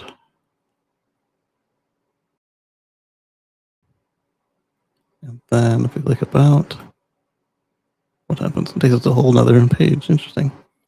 But that's kind of cool. So small overlap front. Each vehicle is tested twice. Once with the overlap on the driver's side and once on the passenger side. So it used to just be the driver's side, and that's where the cheating came into play. I don't want to say cheating. Let's call it cost optimization. And it's harder to handle because on the moderate, you could hit anywhere on these sides. And much of the structure is in the path there. But the small, you've pretty much got just a slim bit of metal and then the driver or passenger wheel. And so absorb. And they'll have like tusks or guides or any number of things. That's why on some of the crash tests you see the wheels deform because they were part of the structure of not the structure, but part of this crash test strategy. Plus, when your wheel is smushed, it doesn't roll anymore. So that you kind of got like a little bit of a braking action, a little bit. Flat piece of rubber. Overhead view of the driver's side test and real-time world and the real-world crash scenario it is based on. It's like if you're drifting off the road a little bit and hitting a barrier or a tree. Vehicle travels at 40 miles an hour into a rigid barrier with 25% of the vehicle's front overlapping. Hybrid 3 dummy representing the average size male is belted in the driver's seat. The second one is belted in the front passenger seat for the passenger side test. 2 dummies in pre-crash position and the small overlap barrier test. We measure intrusion into the occupant compartment at key locations. Sensors in the head, neck, chest, and feet of the dummy record injury risk. High-speed film, grease paint help us see the movement of the dummies during the crash so that we can evaluate how the seatbelts and airbags work. So this one is a simple touch and return. Touch and return. If it's all smeary, then they know that he's kind of slid around, and then they know what to focus on the high speed there. And then let's go back. And clearly, I missed one for the front. Oh, they didn't have one. They didn't have one. That's fine. Moderate overlap, updated test.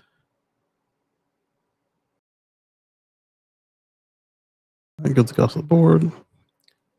Structural safety cage, driver injury measures, head and neck, chest, thigh, hip, leg, foot, driver restraints, and dummy kinematics. Rear dummy injury measures, head and neck, chest. So a smaller stature person, I assume they did the kid test for that one to get the A on the chest. We'll find out in just a moment. And thigh was a G, rear passenger constraints, and dummy kinematics. So here is the moderate test on the Cybertruck.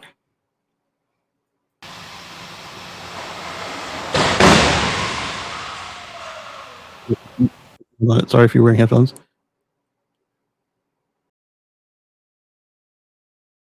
And so that is a better result than they used to get because they re-engineered the front. So we see the wheel is dislodged but not crushed. And the door has a little bit of impact. Fender's gone, obviously. The front windshield wiper flies off. Okay, so small dummies, yep. Maybe it's just aggressive with the seatbelt. I don't see anything else impacting the abdomen. I guess they could change the geometry on the seatbelt, possibly. Overall rating of good. It was just. But it was rated acceptable. How dangerous is drowsy driving? Gladiator improves in the IIH crash test. I was looking for a narrative on that. Which cars are deadliest? Ratings explained by them. So maybe I just got in earlier because I would have surely picked this up had I seen it when I went through the first time. Retired Hildy chief survived severe crash. Model 3 passenger side small overlap crash test. And the 23 most watched crash test of 2023. A view of the vehicle after the crash, showing the airbags and damage to the occupant compartment. They've pulled the airbags up out of the way so you can see inside. The rear dummy passenger's head remained a safe distance from the front seat back. Always good.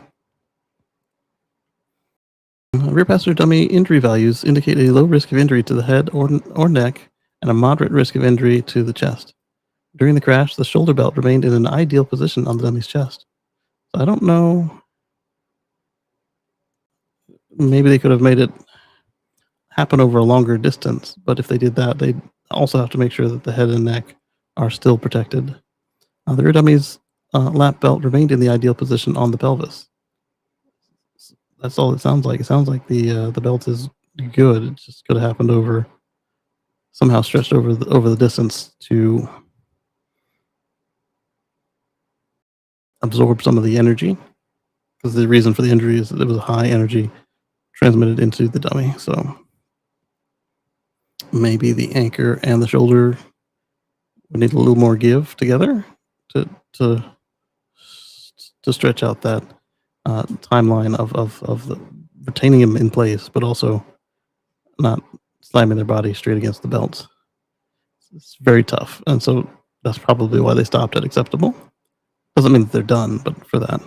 Right, so about the moderate, and they had an adjustment. So moderate, this is the one I was telling you was easier to do because it's fully half the car. An offset crash between two vehicles traveling in opposite directions at a little under 40 miles per hour each. It was updated in 2022 to incorporate backseat protection, and we'll talk about 2024 next. And so, how does this simulate two cars running into each other? Well, equal and opposite reaction. You run a vehicle at speed into a fixed barrier. The fixed barrier and the car are going to exert the same force on each other, and so you can say if the car ran into itself. At half of it lined up like that. Let's see. Test can only be compared to Musk vehicles of similar weight because of how they tested it.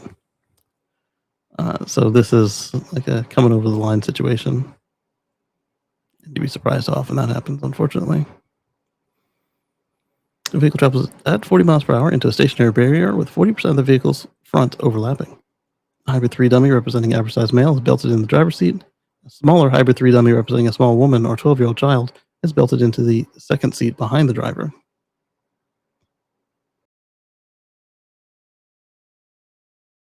Measure intrusion into the occupant compartment at key locations.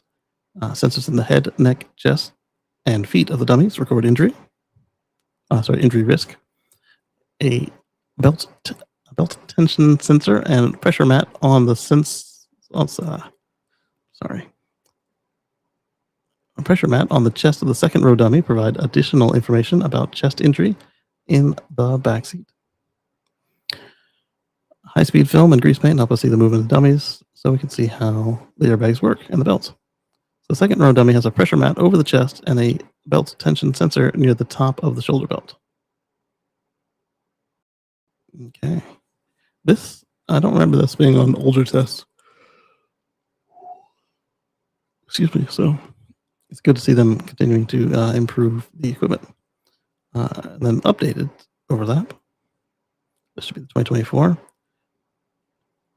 test protocol.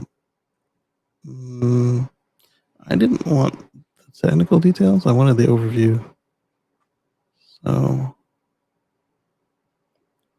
not that there's anything wrong with it, but I'm not a safety engineer. So the human version is enough for me, the layperson. Here we go. There we go. The public consumption model. February 22 of 24. They're rolling out a new scoring criteria for the updated overlap front crest test to better account for variations in positions of the solar belt. That might be where this mat came in. A new metric called the chest. Yes, it is. Chest index factors in both the position of the shoulder belt on the rear dummy's chest and chest compression. Belt position itself is also evaluated as part of the holistic analysis of how well the restraints control the motion of the dummy during the crash. In addition, the shoulder range of the seatbelt's positions is considered an acceptable. The range of shoulder belt positions considered acceptable has been expanded slightly, and they would do that based on actual data in the field. Because remember, these are the IIHS, they're the Insurance Institute for Human Safety or Health and Safety, something like that. Highway Safety, sorry. Oof. And so they're going to be looking at injuries to their customers. They're going to be looking at deaths of their customers. They're going to be looking at when you're at fault, somebody else. They're looking at what they had to pay out. So they determined that this expanded range was still good, or acceptable. Sorry, acceptable. Good is a rating they use, and then the expanded range did not expand good, or they would say so. Previously published ratings in the updated moderate overlap test, which was launched in 2022, have been adjusted on the Institute's website in conjunction with the announcement. And since they have all the measurements, they could, on many tests, they can go back and readjust them for stuff like this. The ratings of 5 vehicles improve and 8 receive downgrades. Most of these changes are part of a planned transition that we informed automakers we'd be making before we launched the updated test a year ago. The Vice President of Vehicle Research says that the new scoring eliminates an artificial benefit our initial ratings awarded for high shoulder belt position. Pressing ahead with a simpler program, while we validated the new metric, allowed incentivizing vehicle improvements a year earlier. And they launched the updated moderate front overlap test in 2022 after research showed that in newer vehicles, the risk of a fatal injury is now higher for belted occupants in the second row than for those in the front. And that's why they have got more instrumentation on the second row. This is not because the second row has become less safe, but rather because the front safe has become safer because of improved airbags and advanced seatbelts that are readily available. That are rarely available in the back. The airbags, yeah, you rarely have airbags in the back besides the side bag. And they don't often have the better seatbelts. So this is a good way to incentivize them to put the better seatbelts in the back. Even with these developments, the back seat remains the safest place for children who can be injured by an inflating front airbag, and the rating does not apply to children secured properly in child safety seats, because there's a separate test for the safety seats, so and booster seats as well. So it's important.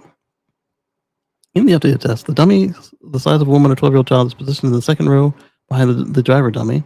For vehicles to earn a good rating, there cannot be an excessive risk of injury to the chest, among other reasons, as recorded by the second row dummy. For an initial year of testing, IIHS engineers estimated the risk of chest injuries with a device that records seatbelt tension and the dummy's own chest deflection sensor, which measures how much the ribcage is compressed by the force of the crash.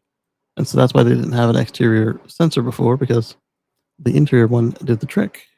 But now they're measuring where and how, right? So they needed the sensor bag mat. To avoid delaying the launch of the program, we simply used a pressure mat to track the position of the shoulder belt and penalize vehicles when it exceeded a maximum height.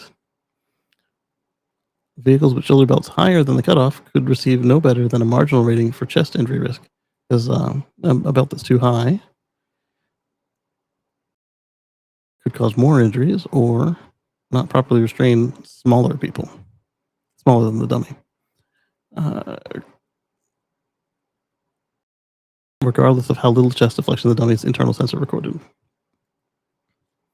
The new chest index takes into account both the chest deflection and belt position, using a formula that the Institute began validating in the past for the past year to adjust for the deflection metric based on the distance of the shoulder belt from the internal sensor. The pressure mat is still used to determine the maximum shoulder belt position during the crash. However, engineers now evaluate maximum belt position separately as a part of their assessment. of how well the restraints control the motion of the dummy during the test, which reduces the influence of shoulder belt height on the overall rating. In addition, the cutoff for a belt that is too high has been raised by 10 millimeters. Okay. In recognition of the need for shoulder belts to accommodate occupants of various sizes. So if they had that too low, like they used to, then larger people would not have the belt in the right spot, and then you would cause more injuries. And well, they are a U.S. company with U.S. customers. We'd be bigger than we used to be. So, can I get some kind of easy snack? That's not easy for this. Sugar getting low, please. Thank you. Changes were not part of the original phase-in plan. The belt tension metric, which is very difficult for a vehicle without technology like pretensioners and belt force limiters to earn a good rating, remains unchanged. And that's what they're trying to do, is get the good belts in all positions, because the belt force limiters are not free, and the pretensioners are explosive. So they're even more expensive to implement and maintain and repair. Let's go back to our test. All right, the side test is updated.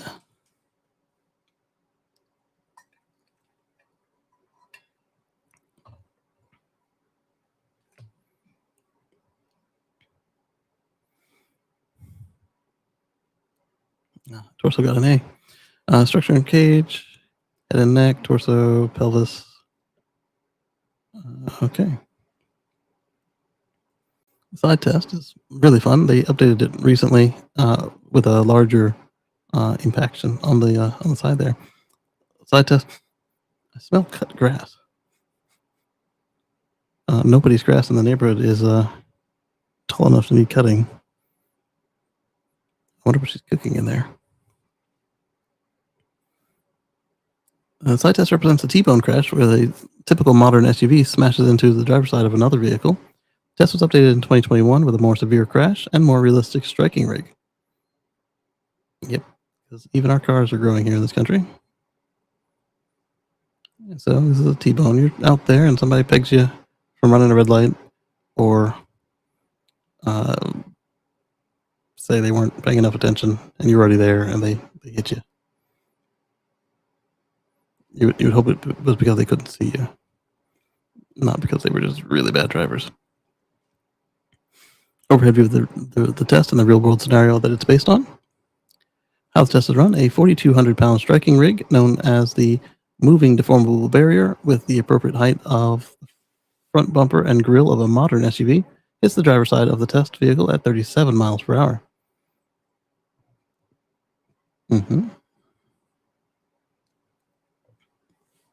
It's only 4,200 pounds. My Model S was 48 pounds, and I believe my Model X is 58 or 53. It was another repeating number like that. That made it easy to remember. The rig is equipped with a deformable honeycomb surface that bends around the B-pillar between the front seats and doors, just like the front end of a real SUV. Its two dummy, the size of a small woman or 12-year-old child, is belted into the driver's seat, and another belted into the second row behind the driver. Measures intrusion into the occupant compartment at key locations. Sensors in the head, neck, torso, and pelvis of the dummies record injury risk. High-speed film and grease paint, same as before. An IIHS engineer measuring the intrusion. And the grease paint tells us what they struck. And then we click on that to see what changed, but we're not crashing our own cars, so we don't need that. I'm not saying it's not good to have, just saying it's out of scope for what we're doing today. Headlights. I hope they mention what happened to the previous rating. Trim level, all trims. LED projector, high beam type, LED projector. I wonder if that means that the April and later vehicles now have the global headlights. I doubt that they do. I know that they do not. because curve adaptive, I don't have the global headlights, and my car is curve adaptive. So if they didn't deem it worthy of doing that, I do believe the adaptive headlights have to be. High beam assist, yes. That's with the camera, so it's always been there. Distance at which headlights provide 5 lux illumination. They measure not just how far, but at which deflection to make sure that you're not glaring and blinding oncoming drivers, because that makes a difference. But they also want to make sure that you can see enough around to make sure it's safe. Again, they're insuring your car against crash. So, well, their customers are. So they want to make sure that you, as the customer of their customer, are in a safe vehicle. So the blue is the low beams. And optimal low beam illumination is where it should end right here. So there's stop here on the left side. And it should be up there. So that's why they got acceptable. I want to see what they used to get. It's interesting. Low beams here. But they really stop here. High beam stop. I see how. The high beam stop right at the line on the driver and passenger side. High beam assist credit. Oh, they got a credit because of the camera, the auto high beams. They got some glare. I don't know if some glare is just a tag. It's gotta be, because it looks like they're not glaring out of where they shouldn't be. Here they are on a straight road. We've got the into the lane there. Driver side's going to be lower because we drive on the right-hand side of the road here. And so the low beam is just shy of where it should be. That's fine. The high beam stops way on the left side, but it's right there on the right side. I'm curious. I think it should be a straight line because they don't have one on each side. Oh, Matthew's back. Let's give him a microphone. There we go. And then on the passenger side, they were all over the recommendations. So they got optimal on the driver's side. They just tapped the line a little bit. And they same thing on the high beam. And then they got a little bit too good on the passenger side for optimal. Or maybe optimal is a minimum. And then their high beams and their low beams basically cover the same thing. Basically, and they got right at the line for optimal on the high beam for the passenger side around the curve there. Okay. On straightaway, the visibility was good on the left side of the road and fair on the right side. On curves, the visibility was good on both right curves and fair on both left curves. The low beams created some glare. And they had too much glare last time, I believe, was their problem. High beams on the straightaway, visibility was good on the right side of the road and fair on the left.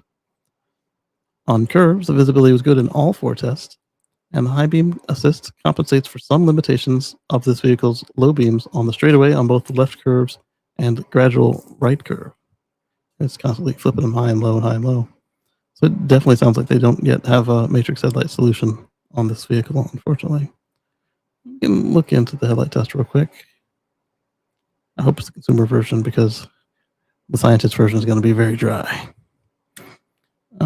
We've got... Okay, so they just have you on the road and they've got light meters. Light sensors up, set up on the test track, measure illumination and glare as vehicles approach. And the test is run, vehicles driven on 5 approaches. Straightaway, gradual curves to the left and right, and sharp curves to the left and right. Vehicles are driven on approach 6 times, 3 times with low beams and 3 times with high beams. Engineers measure how far from the vehicle light extends with an intensity of at least 5 lux at 10 inches above the ground. A full moon on cloudless night eliminates the ground to below 1 lux.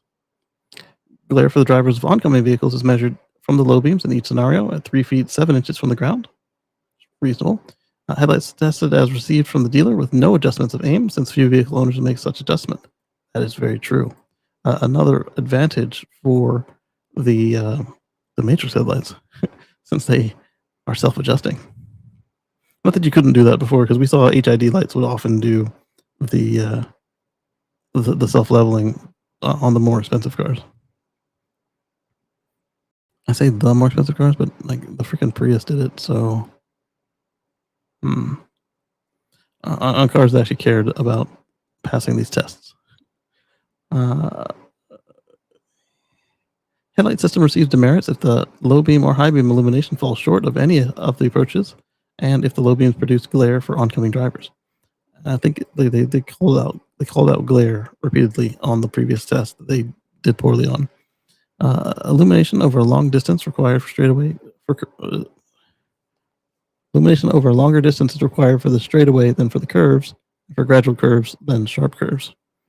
Low beam demerits are reduced for vehicles with high beam assist, a feature that automatically switches between high beams and low beams based on the presence of other vehicles. So because it's going to be using the high beam more often, then they get basically a credit for using the high beams. And we saw how well they hit the high beam mark, so that's why they didn't get a full demerit on the low beams. And front crash pedestrian collision avoidance assist. So FSD will do that. Applies to all 2025 models. And earlier than that as well, by the way. Crossing child during the day. In the 12 mile per hour test, the vehicle avoided a collision. In the 25 mile per hour test, the vehicle avoided a collision. Crossing adult at night. In 12 mile per hour test, the vehicle avoided collision while using its high beams. When using its low beams, the vehicle still avoided the collision. That's good. In the 25 mile per hour test, the vehicle avoided collision when using the high beams. When using its low beams, the vehicle avoided a collision. Again, good. Parallel adult at night. So somebody walking alongside the road rather than across it. In the 25 mile per hour test, the vehicle avoided collision when using the high beams. When using its low beams, the vehicle avoided a collision. In the 37 mile per hour test, the vehicle avoided a collision when using its high beams, and a warning was issued 2.2 seconds before impact. Before potential impact. When using its low beams, the vehicle avoided a collision, and a warning was issued 1.3 seconds before impact. Seatbelt reminders got a marginal, and here they're going to tell us why they didn't like it.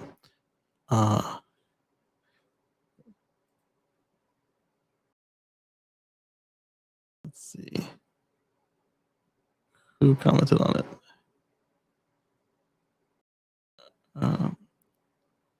Was it on Twitter? I thought I saw the comment about the beams here. But either way, the guy said that the beams were loud and loud. So here it was. Here's why. The duration of the beams of the warnings was too short, 8 to 89 seconds. So apparently, it wasn't that they didn't have a warning. The warning was not long enough, so they can fix that with a software update. Oh, by the way, I got another holiday software update. I think I applied it to the car last night, and it's the same one as far as the what it said. Yeah, so the one is not about getting a new software update anymore. It's about something else entirely. So obviously bug fixes, probably security patches, that sort of thing. But that's now my 4th copy of this year's holiday update. I'm not complaining. I'm glad they didn't forget about us. Excuse me. All right, so part of the problem is the startup status alert visual.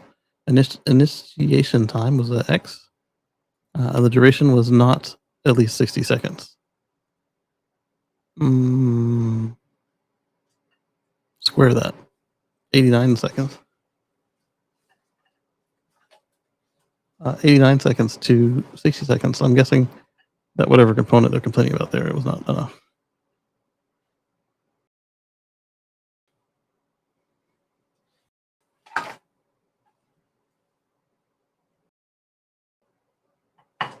Thank you. Uh-oh.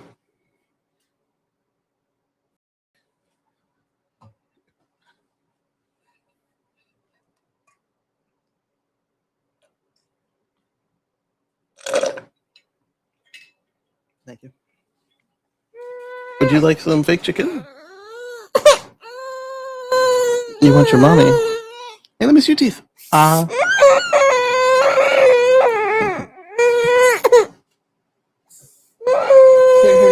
let me give you some chicken.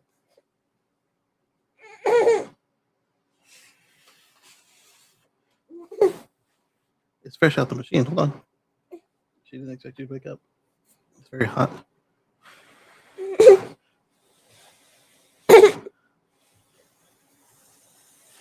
But don't pull that cable. Here you go.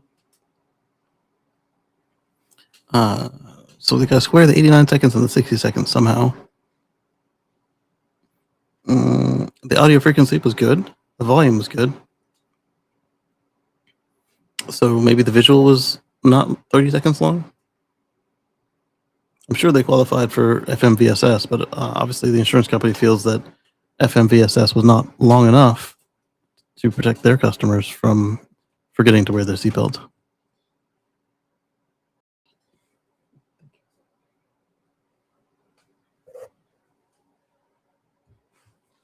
And then you've got, oh, you dropped your chicken. Where did you drop your chicken at? Is it in the chair or on the floor or what? In my bucket. You dropped it in my bucket. Nope, it missed the bucket. It's on the floor. Hold on. Do you want more chicken or do you want to go back to sleep? You don't have to be awake. You can go right back to sleep if you like. You were comfortable. Here, try to go back to sleep. Yeah? Yeah, I'm still talking on the microphone. All right, let's see. For the child seat anchors, I'm curious what their complaint was. Let's see. The vehicle has 3 rear seating positions with a complete child seat latch hardware. That's good to see that they all have it. Some cars will only have 1 or 2 positions that take a latch. And they said that their complaint was that the tether was in a hard to find location, which I find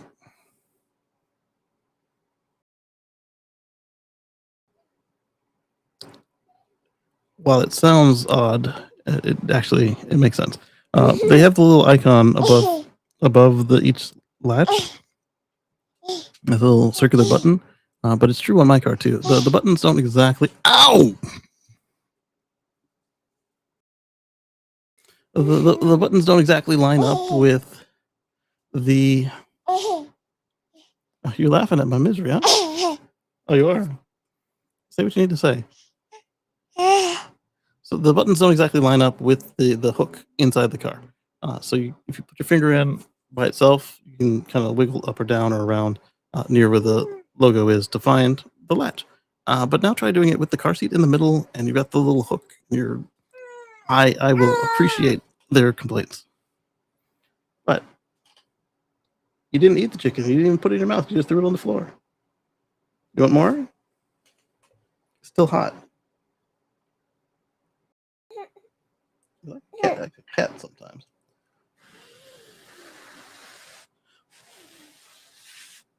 And this is fake chicken, so I appreciate you not wasting it.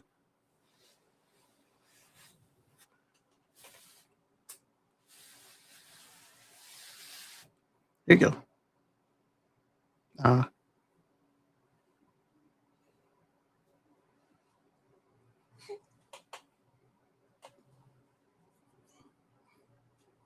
Okay. So yeah, I'll give them hard to find location. I would want them to describe it differently, but it does boil down to that. No other hardware could be confused for an anchor. That's good. I used to sell cars. I have seen on some other cars where it does have latch and they are labeled, but there's other stuff in there that's not the latch.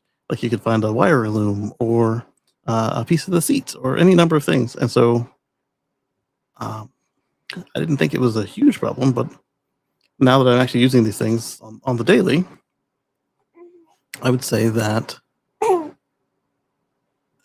thinking back on those other cars, that is a concern. And I'm glad to see that's something they're checking for. They're not too deep in the seat. That's huge. I've run into that on some cars where you only get so much because it's a standard. So on the ISOFIX, on the latch, you only got so much buckle hardware that's going to go in there. So if it's too deep, it makes it hard to do. And That was for position 1. It was hard to find location. Same for position 2. And then please don't put your toe on there. You're going to hang up on the people. Or throw my tablet on the floor. Yeah, let go. Let go. It's not funny. I know you think it's funny. I don't think it's funny. That's for the lower anchors. And I see what they're saying. The tether was in a hard to find location. That's even worse, actually. The tether is the back latch. So they're talking about this one here that goes around behind the headrest or just in the back of the seat. Just wasted another chicken. You're not getting any more. Really button. So no other hardware could be confused for an anchor. That's good. Especially a wire loom on the back of the seat. Oh, you didn't drop it. It's right here in your chin. The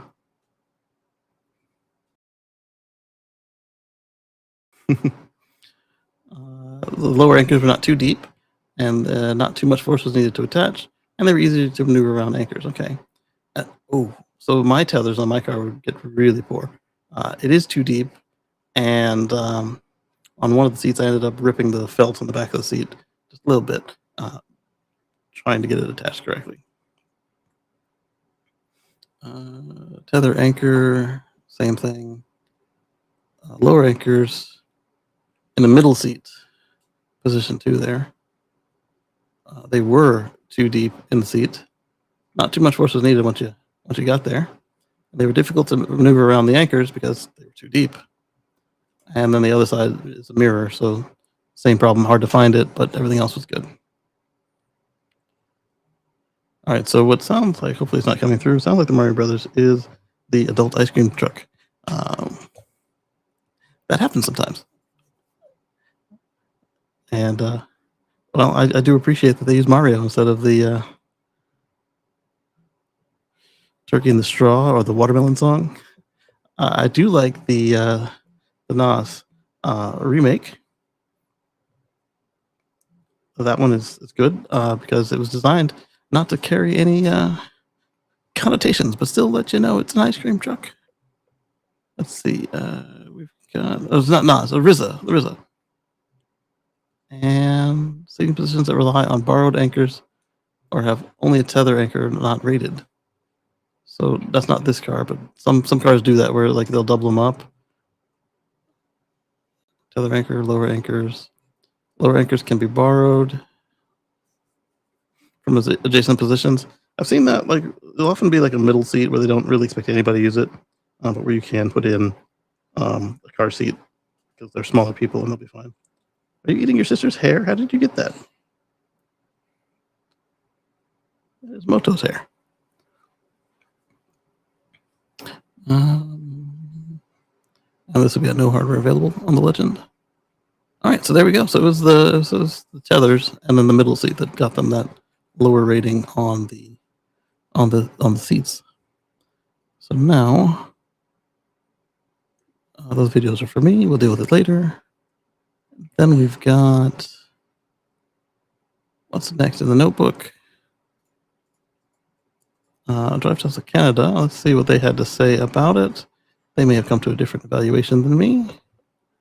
Other than obviously they'll agree that it's a good thing.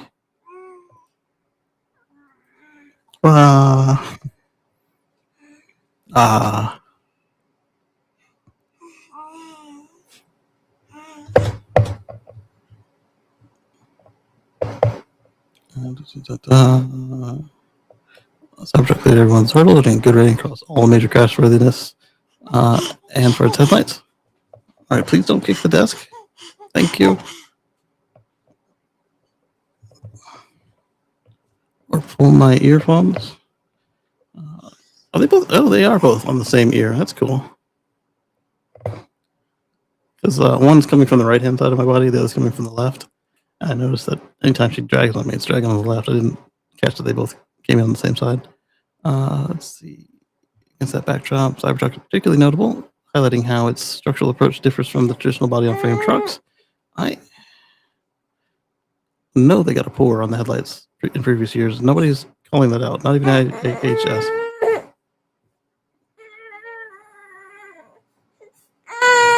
American Airlines considers Amazon Leo as alternative to Starlink for in-flight entertainment. Interesting.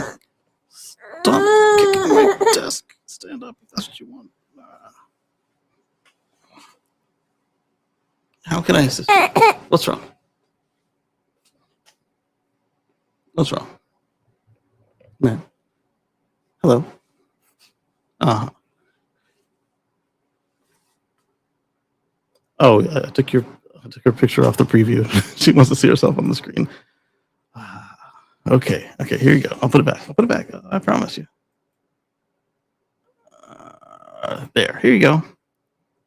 All right, VinFast scales back North American operations amid dealer closures and slower sales. Can't say I thought that they were destined for success after the reviews of their vehicle and their failure to join the next.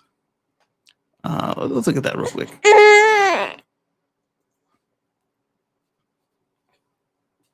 All right, so you're sleepy. I know you were sleepy. That's why you were only eating a little bit of that chicken. VinFast scales back. That's this week, okay. They entered North American market, one of the most aggressive expansion plans seen from a new automaker in years. Just a short time later, that strategy became significantly scaled. Oh, baby, don't close my stream.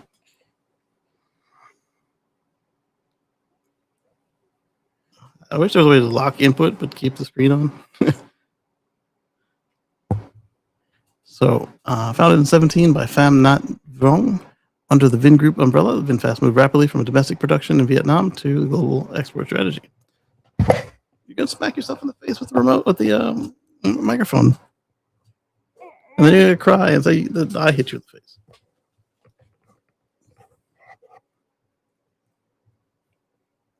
Yeah, that's for holding the wire down. Thank you. Just grabbing the Velcro loops for the wire on the microphone.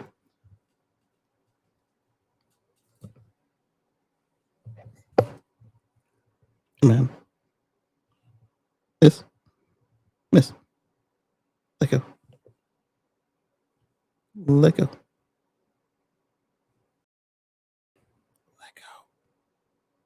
Lego my ego. Thank you. Well, that's not a very useful view for you guys, but maybe it means that you can't reach it. Yep. I thought wrong. VinFast. Oh, and it lowered itself. VinFast launch began in the US in 2022 with the VF8 SUV, followed by deliveries in Canada a few months later, with eventual plans to introduce the larger 3-row VF9. I don't think that made it, did it?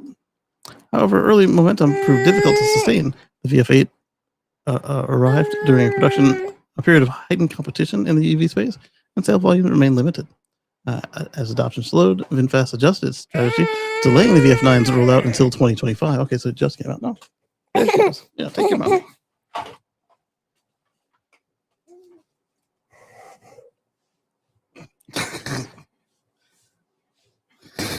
Just caught on the headphone cable. Right at the waist.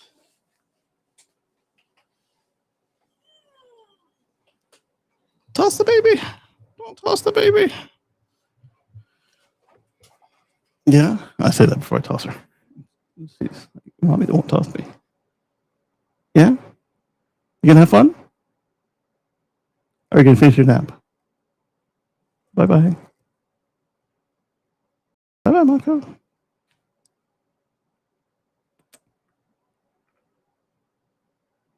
Yeah? Okay. All right, let's finish this and we'll do our one story and then we'll show you the damage. And maybe we'll talk about that supercharger. Like I said, I'm going to make a whole video on the supercharger. I've recorded it already. It's got I thought I felt her put something in my chest. Fake chicken. Here, you hold that for later. No, thank you. And there's still that piece that she put on the floor. Let's see. Manufacturing plans in the U.S. have also slowed. So yeah, they're not going to do that. They proposed a $2 billion North Carolina factory, and it's now delayed until at least 2028. It's going to be canceled. I mean, they could recover, but realistically, it's going to be canceled. The company cited broader market conditions as it reassesses the timing and scale of local production. Although, if they can move that up to 2027, there's a certain political entity who would welcome them, despite their Vietnamese origin and fear of the outside and the other, and love of money and love of U.S. manufacturing, that they could see themselves with a little bit of a boost if they get this thing here before 2028. That could completely change their success arc, possibly. While facing difficulties in North America, VinFast is seeing more consistent results in Asia, strong support in its home market of Vietnam, combined with expansion into countries such as Indonesia and India. That has helped drive their year-over-year global sales growth, and programs such as free public charging and localized manufacturing have played a role in supporting adoption of those regions. I'm curious about the comments on this, Mr. Wilson. We got a second pass at the adult ice cream truck. I wonder why. They don't usually do two passes. And it seems they have a longer loop than normal on the audio.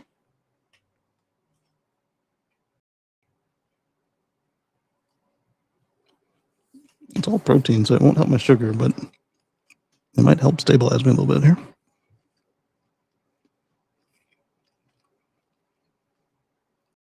I'm down under 100. That's not good for me.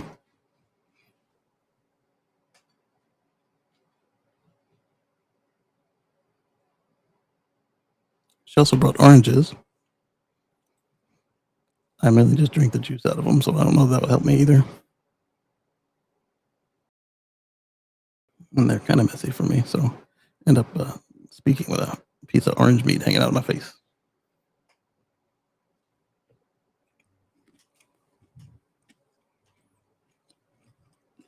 Okay, let's see what's next.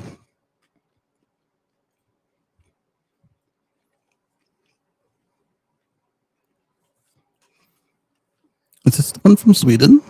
I think it is from Sweden.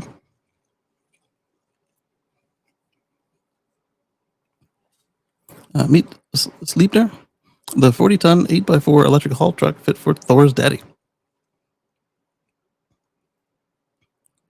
Scania is calling its first ever fully electric 8x4 heavy-duty mining tipper the Sleipner after the Norse god Odin's famously powerful 8-legged ride.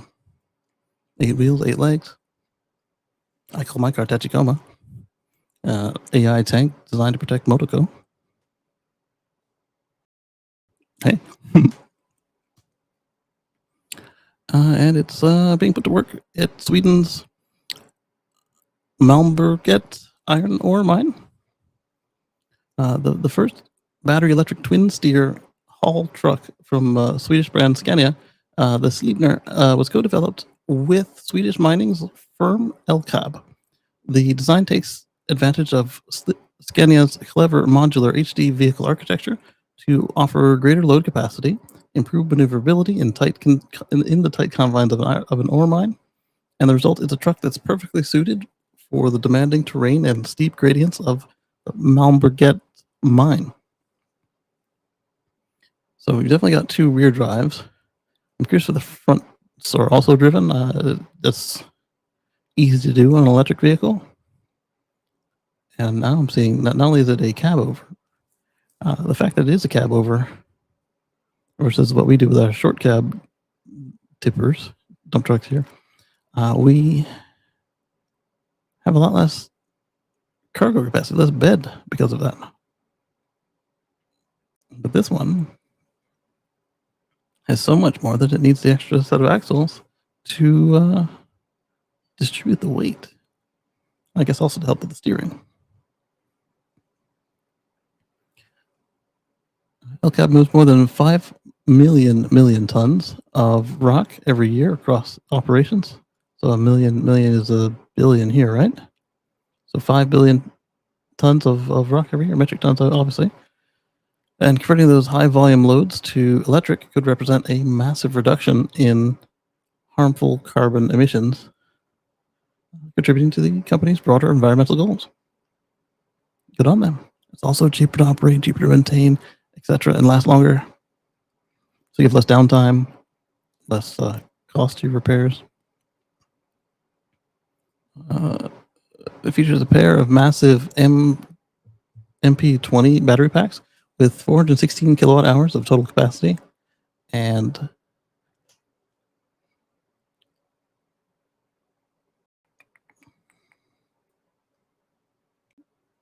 I completely just lost my place. MP20 batteries are where?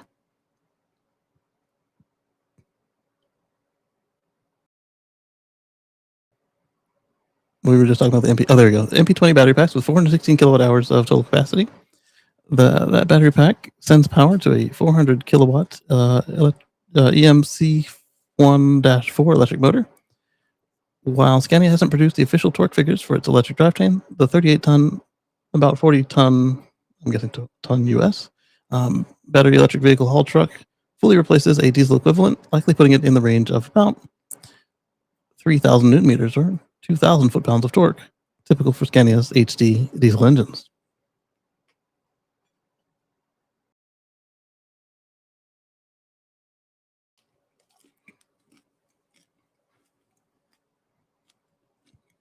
And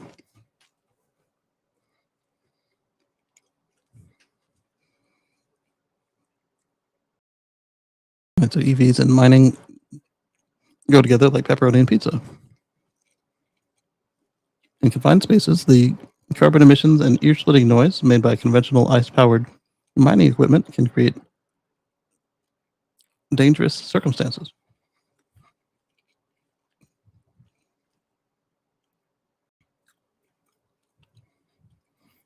And those can lead to serious injuries or worse. Yeah, absolutely. Explosions, OSHA violations of like noise or vibration or any number of things. It's going to make it even harder for a mining operation to keep people working and minerals coming out of the ground. Yeah. And by working with companies like Scania to prove that forward-looking electric equipment can do the job as well, if not better, than their internal combustion counterparts, LCAB will go a long way towards converting what's left of the ICE faithful. Motoco would like to buy some free apps. Oh, I didn't mean in front of my screen. I meant off to the left there. Let's see. She wants Monkey Blitz Banana Catch Game.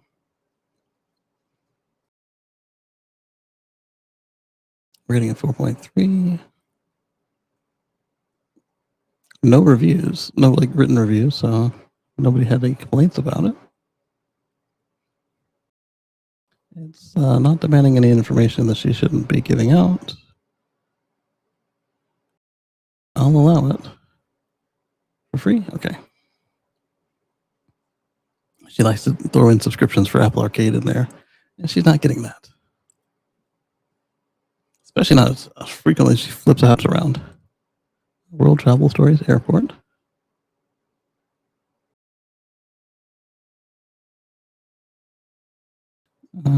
2 stars. Literally fix one of your games, make it free. Costs like $70. Yeah, she's not getting any of the add-on purchases. I think it's gonna cost money. Disturbing for me because I knew the kids wanted to play on them. Thought it was free. Then because the game was getting me off guard, the game disturbed me so much that my friend said I tried to buy the game. 2 star. Okay, X. What I'm looking for here is that it doesn't have any social or any other. Sometimes you find some weird stuff in the reviews. That one looks harmless enough. And she is blocked from in-app purchases, so no me crying woe is me. My daughter ran up $1,000 bill buying fake outfits on some game or whatever. She really should spend more time on the educational games, though. I'll have to get in there and have a little discussion.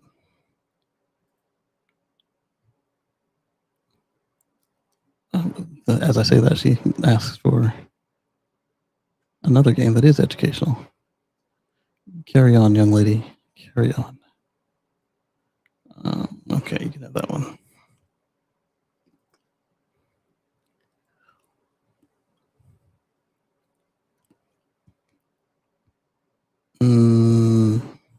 Where were we? Oh, I was looking for the comments on the Scania, and it doesn't look like they got any. They got none, unfortunately. Okay, so now I'm going to shift gears just a little bit more, and we're going to look at my little crash last night.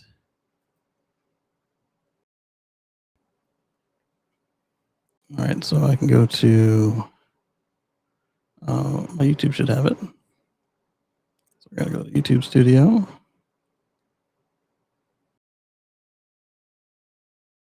Wait for it to load. Go to my content. And then we're going to go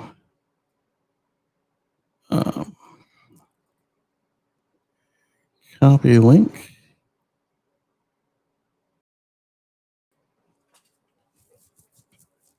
Then we're going to paste it in the same one that you're already looking at. And we're going to go to the 35-second mark. Paste and go.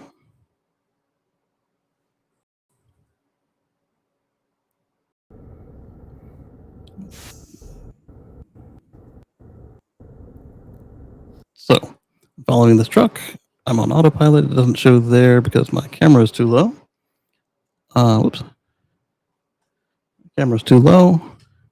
And he runs something over and flings it at me. Yes, I always talk about not recording the screen. I've got my drive right here. But because it's right here, I have to go through and download it. And I have not yet tried that either the new Tesla tool nor any of the folks who say that they've got the overlay added back in, because this happened late at night, and still had family time, still had to sleep,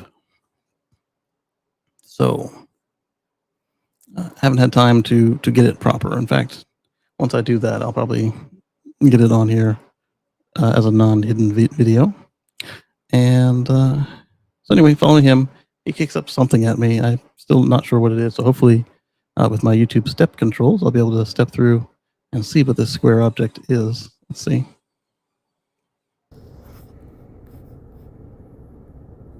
Boom.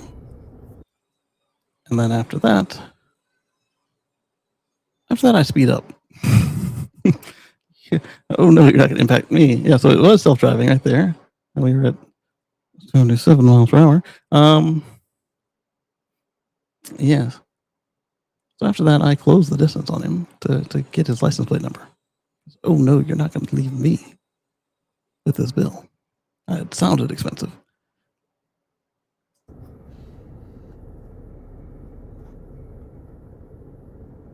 Okay, apparently I don't go to that part. No, I went to 80. That wasn't that bad. Well, let's just say I got fast enough that autopilot disengaged and put me in autopilot jail. So, not proud of that. But I got the number. I audibly read the plate into my third-party dash cam that I added to the car before that was a thing. And yes, that was me trying to get the thing in view there. Let's see. So 35. And step forward and back. Step forward a bit.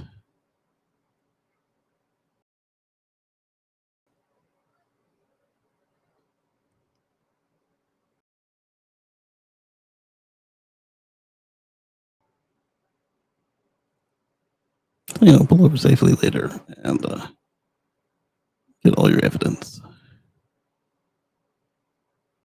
So it was square, whatever it was that hit me. Or that we collided with. It was flying and we were flying, and kaboom.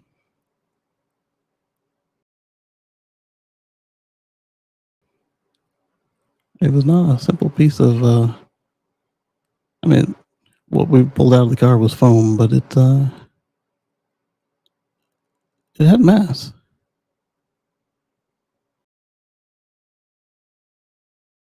What is that? Like a crate?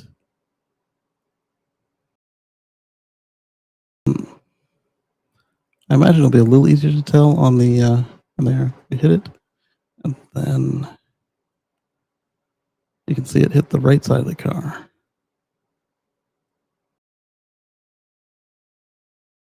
That or the right side of the car is where it flew off to.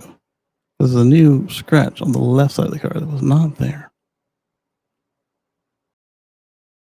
Okay, let's go to, what did I say, 221.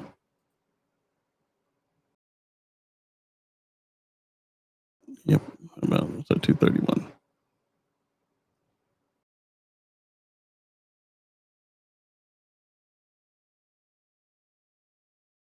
Okay.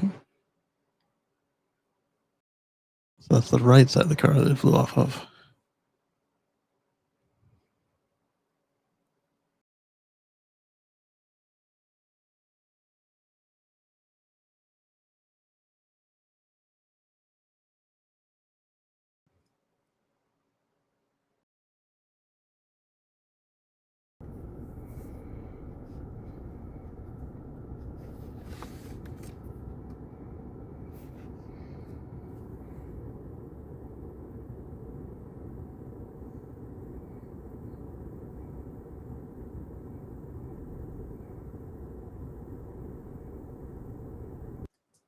Right there. Okay, so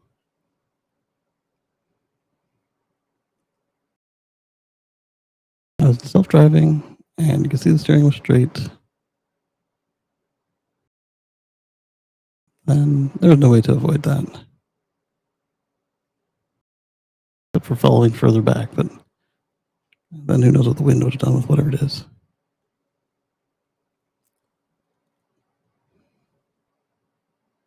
Okay, so oh, there we go. So did I strike? Did it bounce off the side, or did I shred it and shoot it out the rear wheel well? So you see a spray going out into the grass. Oh, no, there's some mass right there, flying past the camera. It was mostly intact, whatever it was. Because that was the same shape as what just flew past the front of the car. Let's see.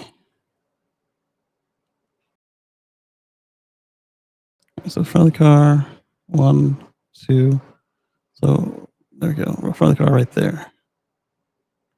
1, 2, 3, 4, 5, 6, 7, 8, 9, 10, 11, 12, 13, 14, 15, 16. 16 frames, so half a second after I had the collision, it starts coming out of the car on the right-hand side.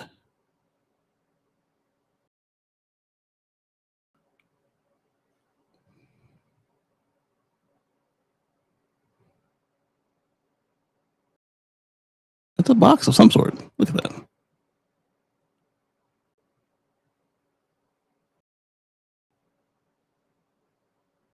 And then we were gone. Well, the good thing is I didn't chuck it in somebody else's way, because that is the median there. Okay. So now let's see what I want to do with photos. Let's go to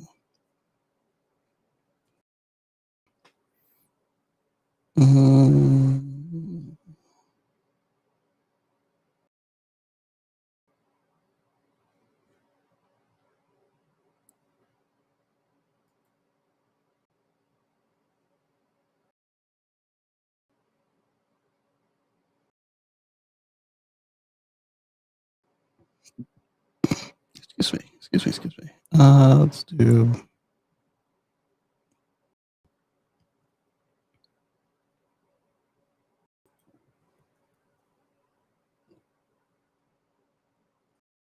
This might do what I want. Let's see if it works. Paste and go. Hey, that works.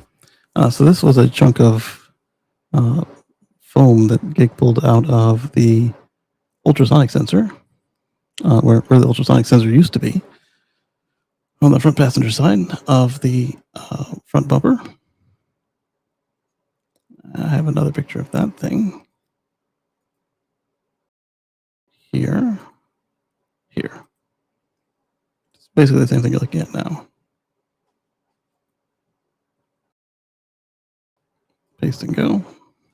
Oh, got a little blocked out of that. There we go. And so there's another angle of it. So now let's see.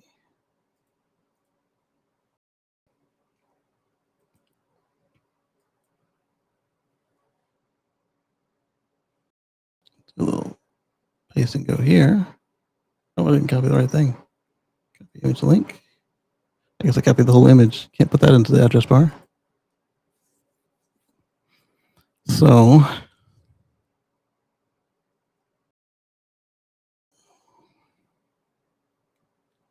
I could cut through my wrap on its way over to the side.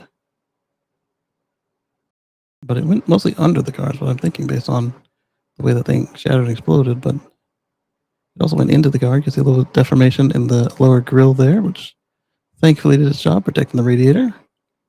Ultrasonic sensor is still connected as far as I'm concerned because the car now reports phantom objects in front of me. It says, stop, you're too close. Either to what's left of what's in there or to its own self. And let's see what else we got in here. And then, yeah, all the clips for this lower lip of the fascia are disconnected. You can kind of see a little bit on the upper one too. That's actually a clip there. It's not connected anymore. We got a little closer view.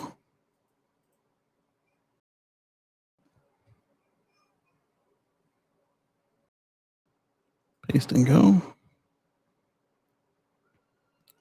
We should be able to, oh yeah, zoom in there and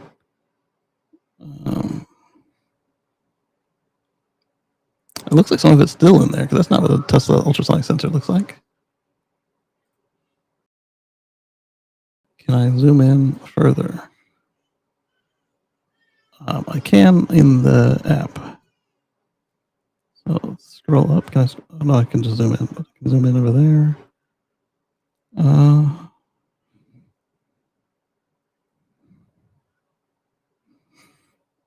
That may be maybe just the sensor itself or some of its housing.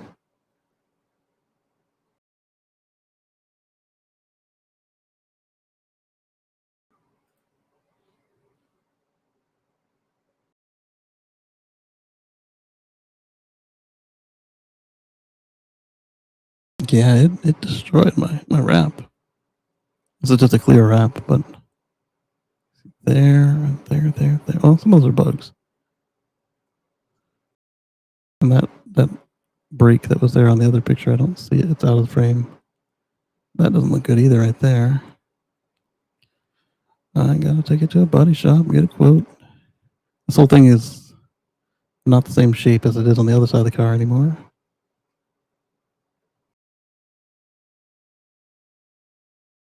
Yeah, I don't know. It doesn't look like the ultrasonic sensor. I don't know what is still in there. All right, and let's see what other pictures we got here.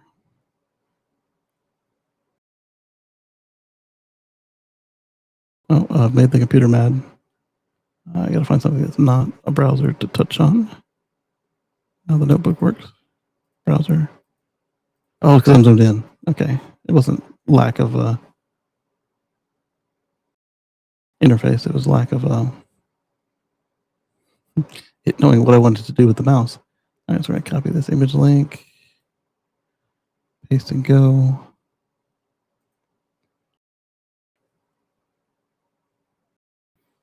Zoom back out with a Command 0. There we go. And so here you can see the grill is no longer where it needs to be, or the bumper is no longer where it needs to be, or everything is shifted. And here you can see the clips I was telling you about. Let's zoom in a little bit here. So the clips underneath the bumper cover lip thing are out like that on both sides, and on the there are similar clips like these on the top of the grill that are similarly shaped. Now, anyway. Okay, so we can see. Oh, good. So good. That didn't impact the radiator. Because heat is not a good thing for an EV to not be able to dissipate. If this is not a one piece, like if the bumper and the grill are separate, it dislodged it. If they are one piece, it looks like I need a new bumper because that is not connected anymore whatsoever.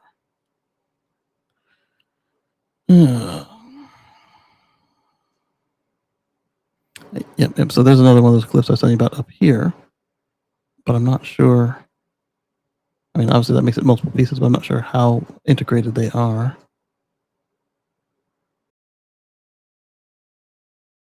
It's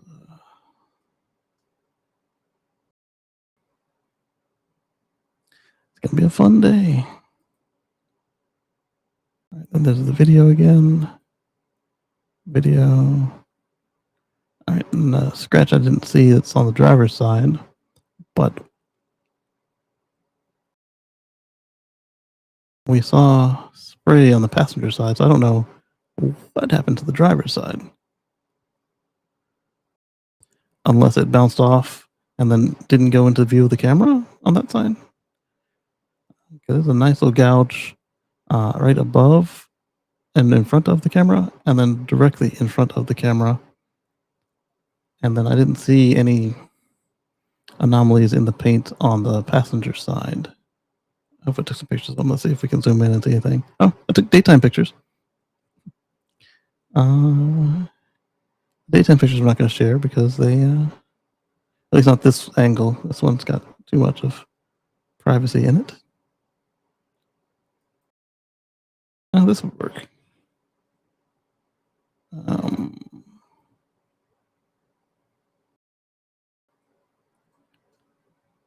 Okay, the part that was looking like a sharp cut in the upper part of the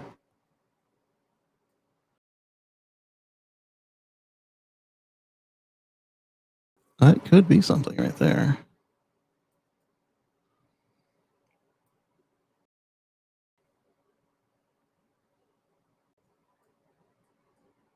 Okay, let's do this. Let's hide my screen. Copy the image link. I gotta zoom out to do that too. Fine. Copy the image link.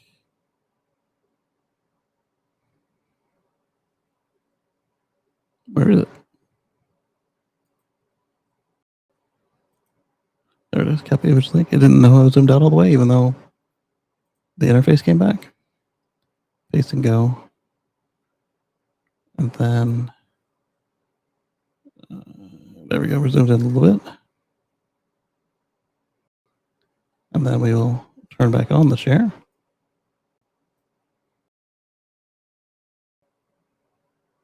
You guys haven't been seeing any of this.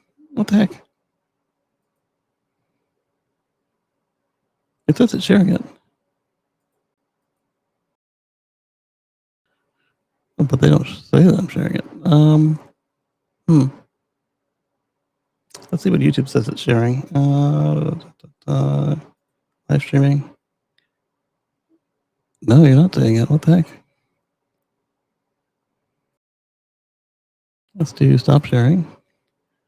And then we will share screen.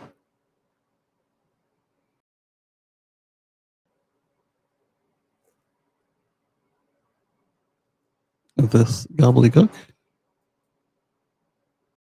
There. Anyway, so yeah, there's the sensor that got kicked out. And that is the cut I thought I saw. I think it's a cut because I don't think it shows up on the other side that way. Let's take a look. It could be a relief cut, but I don't think it is. And you can see it kind of got punched in the face a little bit there. We can zoom in. sky camera. Yeah, so as I was saying, the clips there and this other one here are dislodged. And that, I think, is a cut, a scrape of the wrap. But I'll have to look on the driver's side to see if it's there. It could be a relief cut just to make it fit. If so, they did a really bad job of that. And that's what my sensor used to look like right here. And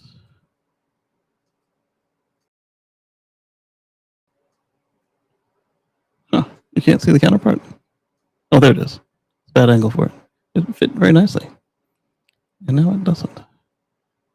I don't see that same exact shape there. But either way, the new wrap will cover that. Because when they replace it, they got to replace the wrap too, not just the paint, not just the bumper. Back to where I was in the other view, in daytime photos. I got one that was just this, but much closer, zoomed in with the camera itself rather than with the zoom feature. Then I got a picture of the passenger side. I don't see anything on the paint on the passenger side, even on the camera, like under the camera. There might be a little scuff on the front fender of the bumper. And I try unsuccessfully to point out the scratch on the driver's side. Get to zoom way in there to see it.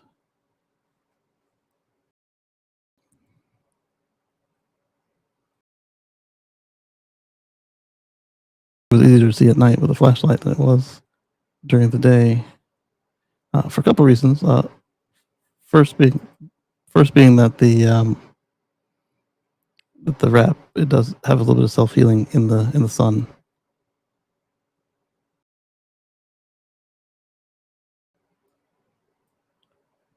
Let's see.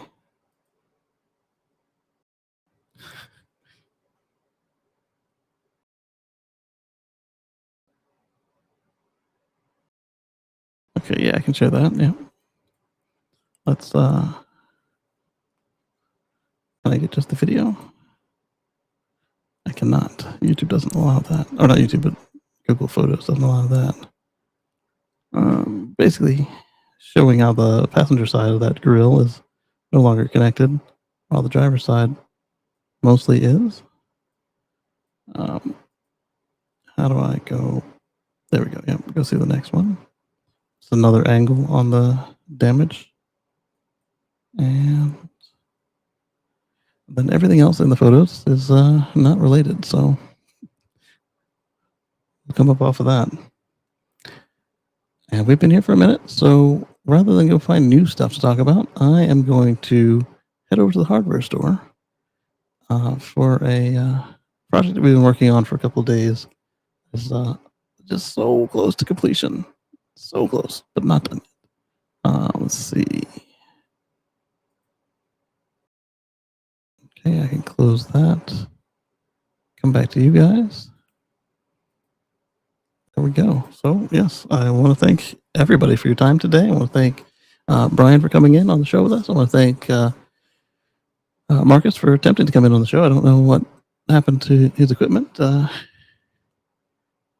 It looked like he was making it in, but then it didn't do it. And thank you, Timothy and Anders, for your membership. Appreciate it. And Anders, for your over 4 years we talked about. That was phenomenal to see that. And yeah, so I want to thank Joe for your contribution as well. That was really appreciated. Merry Christmas there. Right here. Yes, appreciate it. And so Merry Christmas, Happy Kwanzaa, Happy Hanukkah, Happy all the winter seasons for you all. Happy New Year's Eve, Happy New Year. And I will be on. Let me check the calendar to see when everything lands. Of course, it doesn't want to participate. Let's open the email calendar. Look at that. Let's move email over here so I can see it. 28th is next show. So that's a Sunday. And 25th is Thursday. So New Year's Eve, we'll be doing the Tesla Life show live. I don't know what we're going to talk about. We'll be there. And New Year's Eve, we will be there as well because we won't be there anywhere near midnight. And so then after that, it's the 4th. So we'll be seeing you one more time before the new year on the Let's Chat with Kacey and Friends. And I guess we could do a New Year's show if everybody falls asleep. But my girls don't believe in bedtime, so to count on that would be bad. So what I'll do is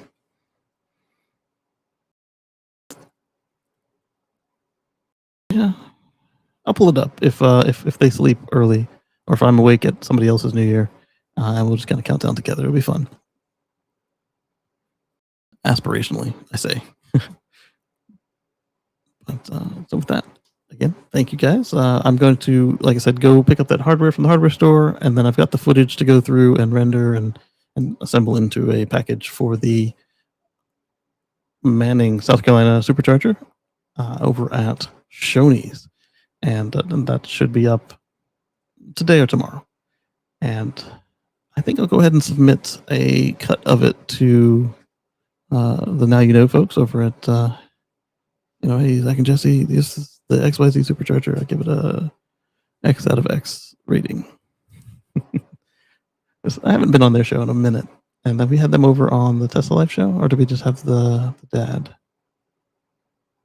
And then when they were on their vacation, we had 2 or 3 clips that made it to their show. That was fun. Nice little collaboration. And so with that, I'll catch you guys on the flip side and see you real soon. And thank you again for your time. Thank you for your attention.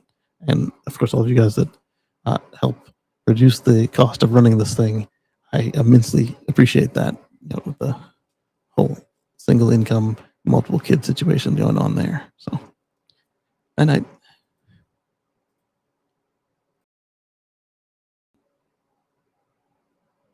it's telling me stuff it's never told me before. That's weird. Yeah, I know all of that stuff is true.